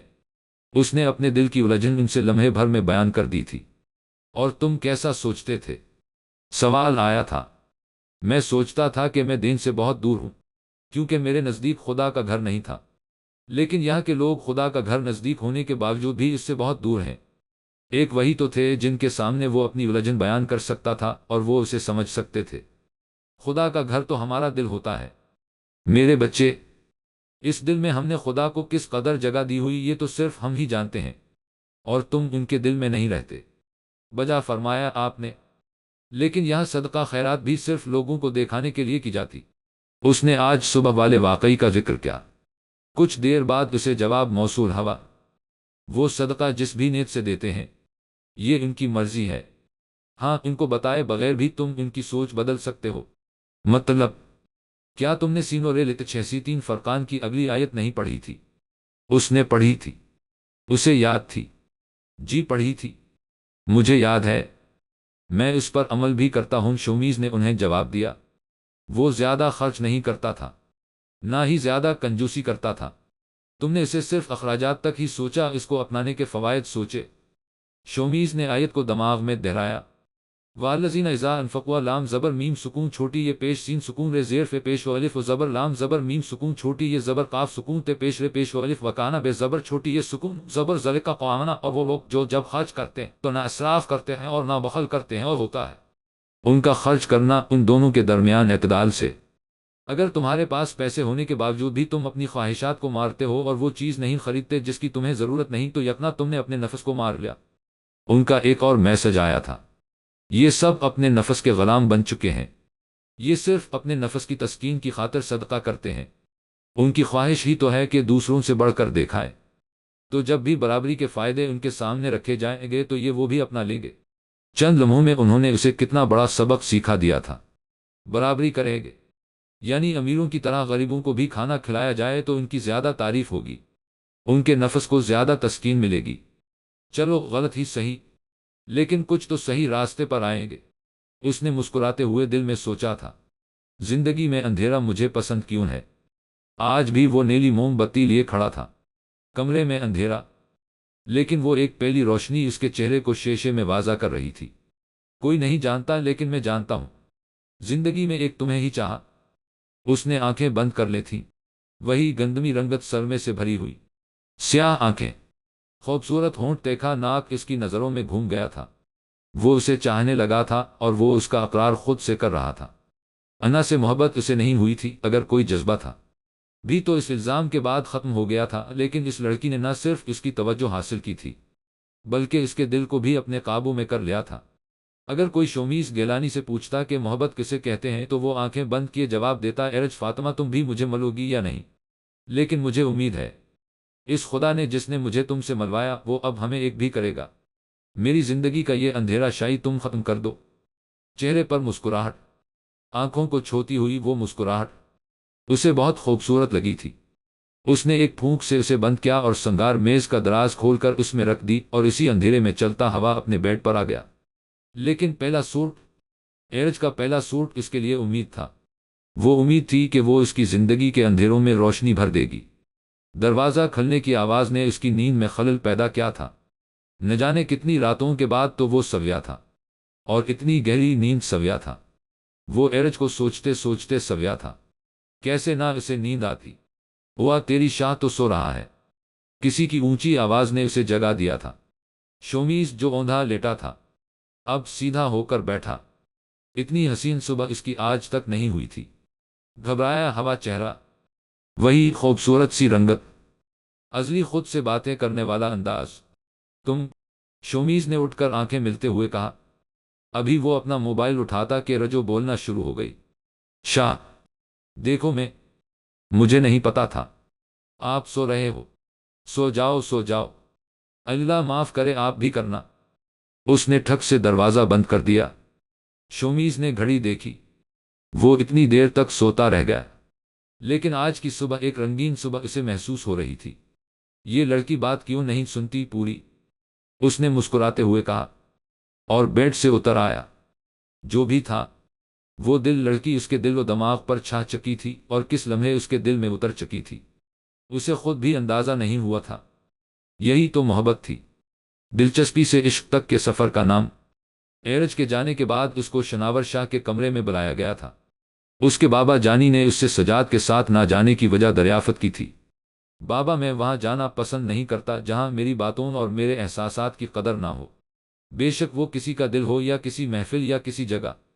شومیز خاموش ہو گیا، لیکن وہ کہنا چاہتا تھا کہ بابا، بچپن سے لے کر آج تک میں صرف تڑپا ہوں آپ کے پیار کے لیے، آپ کی ایک فون کال کے لیے جس میں مجھ سے پوچھا جائے کہ شومیز تمہیں میری یاد تو نہیں آتی۔ کچھ دیر تو شناور شاہ اس کے چہرے کو دیکھتے رہے، لیکن پھر بولے، کیا چاہتے ہو؟ بس یہ کہ آپ لنگر بھی ایسے تقسیم کریں جیسے شادیوں میں بڑے لوگوں کو کھانا دیتے ہیں، ہر کوئی آئے اپنی مرضی سے ڈال کر لے جائے، کسی کی تذلیل نہ ہو، سب کو ایسے سمجھا جائے جیسے وہ ہمارے برابر ہیں۔ امید کرتا ہوں یہ آپ کے اس نظم ضبط سے زیادہ اچھا آپ کی سیاست پر اثر انداز ہوگا۔ شومیز مسکرایا تھا، وہ اپنے دل کی باتیں ان سے کبھی نہیں کر سکتا تھا، اپنے لیے وہ آواز نہیں اٹھا سکتا تھا، دوسروں کے لیے ہی صحیح، یہی تو زندگی ہے، یہی تو جینے کا نام ہے، اپنی خواہشات اپنا نفس مار کر دوسروں کے لیے جیا جائے۔ شناور شاہ سوچ میں مبتلا ہوئے تھے۔ جو بھی تھا، شومیز نے جس وجہ سے بھی کہا تھا، لیکن دیکھنے میں انہیں فائدہ مند لگ رہا تھا۔ شومیز ان کے چہرے کے بدلتے تاثرات دیکھ رہا تھا۔ شومیز نے مزید کہا، اس علاقے میں بات پھیل جائے گی کہ پہلی دفعہ میلے میں کسی نے اس طرح کھانا دیا۔ آپ کی دھوم ہوگی، بلکہ اس علاقے میں ہی نہیں پاکستان میں پہلی بار ایسا ہوگا۔ آپ کی سیاست میں آپ کو اس سے زیادہ فائدہ کبھی نہیں ہوگا۔ شومیز نے زیر لب مسکراہٹ کو دباتے ہوئے کہا۔ شناور شاہ خوش ہوئے تھے۔ شومیز اس خوشی کو جان گیا تھا۔ اگر تم مجھے کل ہی یہ تجویز دیتے تو کل والا تماشا نہ ہوتا۔ کل تک مجھے بھی نہیں پتا تھا یہ تجویز آپ کو پسند آئے گی۔ اس نے دل میں سوچا لیکن بظاہر محض مسکرایا۔ اسے سچ میں کل تک نہیں پتا تھا۔ اس نے تو رات کو ہی امام مسجد کی بات پر عمل کرنے کا سوچا تھا کہ کیوں نہ ان کو برابری کے فائدے کسی اور انداز سے بتائے جائیں۔ مسلمان ایسے ہی تو ہو گئے تھے۔ دنیا کے فائدے انہیں اپنی جانب متوجہ کرتے تھے، نہ کہ آخرت کا اجر۔ وہ اتنا تو سمجھ گیا تھا کہ یہاں ان کو جو چیز بدل سکتی ہے وہ اسلام نہیں بلکہ اسلام کے راستے پر چلنے سے ملنے والے فائدے بدل سکتے ہیں۔ ٹھیک ہے، تم دربار جاؤ اور جیسے انتظامات تم چاہتے ہو تمہیں فراہم کر دیے جائیں گے۔ میں 1 ہفتے کے لیے اسلام آباد جا رہا ہوں۔ واپسی پر تم سے ملاقات ہوتی ہے۔ تمہارے چچا بھی ساتھ جائیں گے۔ وہ اس کے کندھے پر ہاتھ رکھ کر اسے تھپتھپاتے ہوئے باہر نکل گئے، جبکہ شومیز مسکراہٹ لیے انہیں دیکھتا رہا۔ لالچ، اس نے محض یہی کہا۔ دنیاوی لالچ انسان کو کچھ بھی کرنے پر مجبور کر دیتا ہے، کچھ بھی۔ اس سب کی وجہ سے اس نے سجاد کا اپنے ساتھ بدلتا رویہ بھی دیکھا تھا۔ وہ سجاد کو سمجھانا چاہتا تھا کہ وہ اس کی جگہ نہیں لینا چاہتا، لیکن سجاد تھا کہ سمجھنے کو تیار ہی نہیں تھا۔ رات کے وقت شومیز لان میں چہل قدمی کر رہا تھا۔ جب اس نے دروازے سے اندر داخل ہونے والے وجود کو دیکھا، شومیز ایک دم حیران رہ گیا تھا۔ انا کو اپنے سامنے یوں کھڑا پا کر ایک دم سے پریشان ضرور ہوا تھا۔ تم یہاں؟ وہ حیرانی کے عالم میں آنکھیں پھاڑے پھاڑے اسے دیکھ رہا تھا۔ کیا مجھے یہاں نہیں ہونا چاہیے؟ اگلے ہی لمحے شومیز نے خود کو سنبھال لیا۔ تم یہاں کیوں آئی ہو؟ تم مجھے اور ایڈنبرا کو چھوڑ کر کیوں آئے؟ مجھے وہ شہر چھوڑنا تھا، وہاں میرا کوئی نہیں تھا۔ اس کے چہرے پر تلخی رقم تھی۔ انا کو اس کے جواب نے خاموش کر دیا۔ اسے کوئی ملال نہیں تھا، لیکن تلخی صرف اس وجہ سے اس کے لہجے میں تھی کہ کیا وہ نہیں جانتی تھی کہ وہ کیوں آیا؟ کیا مجھے اپنے گھر نہیں آنے دو گے؟ شومیز مسکرا دیا۔ وہ اتنا بے مروت نہیں تھا۔ اسے اب انا سے کوئی شکوہ نہیں تھا۔ اگر وہ اسے دھوکہ نہ دیتی تو شاید وہ کبھی پاکستان نہ آتا اور نہ ہی اس دلچسپ لڑکی سے ملتا جو نہ چاہتے ہوئے بھی اس کے دل میں گھر کر گئی تھی۔ تم میری ایک بہت اچھی دوست ہو اور مجھے خوشی ہوئی کہ تم یہاں آئی۔ شومیز مسکرایا تھا اور اس کا سامان پکڑ لیا۔ آؤ اندر۔ وہ اسے اندر لے آیا۔ انا جس وقت آئی تھی تو شومیز اتفاقاً لان میں موجود تھا۔ تم آرام کرو، صبح بات کرتے ہیں، شومیز نے مسکراہٹ کے ساتھ کہا، اور ایسی چلا دیا اور کمرے سے باہر نکل گیا۔ وہ اس کی بیوی نہیں تھی، وہ ایک یہودی تھی، اور اس وقت اس کا اس کمرے میں رہنا نامناسب تھا۔ شومیز کمرے میں آ کر سوچتا رہا کہ آخر اب بھی اس لڑکی کو امید تھی کہ مجھے کچھ علم نہیں، یا اب اس کا کیا ارادہ تھا؟ جو بھی تھا، لیکن اس لڑکی نے اسے سمجھ دلائی تھی کہ شومیز گیلانی کی زندگی میں ایرج فاطمہ کی کیا جگہ ہے۔ وہ نہیں جانتا تھا کہ آخر کیوں اس کا دل اس لڑکی کی جانب کھینچا چلا جا رہا تھا، لیکن جو بھی تھا وہ اس کی محبت شومیز گیلانی کی آنکھوں میں رقص کرنے لگی تھی۔ یہ قسمت کا کھیل تھا یا جذبات کی سازش تھی، وہ نہیں جانتا تھا۔ وہ بس اتنا جانتا تھا، ایرج فاطمہ ایک معمولی سی لڑکی اس کے دل میں بس چکی ہے۔ اگلے دن شومیز صبح صبح جاکن کے لیے نکلا تھا۔ وہ اب یوٹیوب پر کلاسز لینے لگا تھا، انگلش سے اردو کی، اور بہت جلد اردو سیکھ رہا تھا۔ شومیز جب گھر آیا تو سامنے لان میں اسے ایرج نظر آئی۔ وہ ایک بلی سے باتیں کر رہی تھی۔ شومیز اسے ہاتھ باندھے دیکھنا لگا۔ کبھی وہ خود سے باتیں کرتی تھی تو کبھی جانوروں سے، لیکن ہر دفعہ اس کی توجہ کو اپنی جانب مرکوز کر لیتی تھی۔ شومیز اس کے قریب جا کر کھڑا ہو گیا۔ ایرج ایک دم مڑی، اس نے اپنی پلکیں جھکا لی تھیں۔ شومیز کو اس کا انداز بے حد پسند آیا تھا۔ کیا حال ہے؟ شومیز کے سوال پر اس کی جھکی پلکیں اوپر کی جانب اٹھی۔ یہی تو مشرقی لڑکیوں کی خوبصورتی تھی جو اس نے پہلی دفعہ دیکھی تھی۔ کیا ہوا ہے؟ اس نے رجو سے سوال کیا جب وہ اسے گھور رہی تھی۔ یکنا وہ اس کے اردو بولنے پر حیران ہوئی تھی۔ شاہ دوسی، رجو نے اٹک اٹک کر کہا۔ ہاں، شومیز نے یہ کہا لیکن پھر خاموش ہو گیا اور موبائل نکال لیا اور کچھ دیر بعد بولا، ابھی اسے مکمل اردو کب آئی تھی؟ ہاں، اس نے ایک ایک لفظ ادا کرتے ہوئے رجو کو بتایا۔ شاہ، اس سے اچھا ہے انگریزی بول لیا کرو۔ رجو ہنسنے لگی تھی شومیز کے انداز پر۔ شومیز اسے مسکراتے ہوئے دیکھنے لگا۔ اس کی مسکراہٹ کتنی خوبصورت تھی، ایک گندمی رنگت کی لڑکی۔ وہ اس کی آنکھوں کو مسکراتا دیکھ رہا تھا۔ کوئی کیسے اس طرح کھلکھلا کر ہنس سکتا؟ دنیا کتنی بناوٹی ہو گئی۔ اب تو لوگوں کی مسکراہٹ بھی کتنی بناوٹی ہوتی ہے، لیکن وہ لڑکی، وہ دنیا سے بے پرواہ ہو کر ہنس رہی تھی۔ چند لمحے ہی لگے تھے، رجو نے ہنسنا بند کر دیا تھا، لیکن اس کو بہت برا لگا تھا۔ آخر کیوں وہ دنیا سے انجان لڑکی اب ہنسنا بند کر چکی تھی۔ رجو جلدی سے حویلی کے اندر داخل ہو چکی تھی۔ شومیز نے اسے اندر جاتے دیکھا، وہ گھبرا گئی تھی۔ اس نے یوٹیوب پر چلنے والی کلاس بند کر دی اور لان میں پڑی کرسیوں پر بیٹھ گیا۔ ساون کی گھٹائیں کتنی خوبصورت تھیں، اسے یہ گھٹائیں ایڈنبرا کے بادل یاد کروا رہی تھی۔ شومیز مسکراتے ہوئے آسمان کو دیکھنے لگا۔ جب انا کے کمرے سے چلانے کی آواز آئی تھی تو وہ گیا تھا۔ وہ چھپکلی سے ڈرتی ہوئی کھڑی تھی اور شومیز یہ بات جانتا تھا کہ اسے ڈر لگتا، لیکن ہمیشہ کی طرح اسے حیران کرنے والی ایرج فاطمہ تھی۔ وہ اس کی آنکھوں میں چھپی ہنسی کو باخوب محسوس کر سکتا تھا۔ وہ لڑکی ہونے کے باوجود چھپکلی سے نہیں ڈری تھی، بلکہ خود اس کو مارا تھا۔ شومیز کو یکنا اس نے حیران کیا تھا۔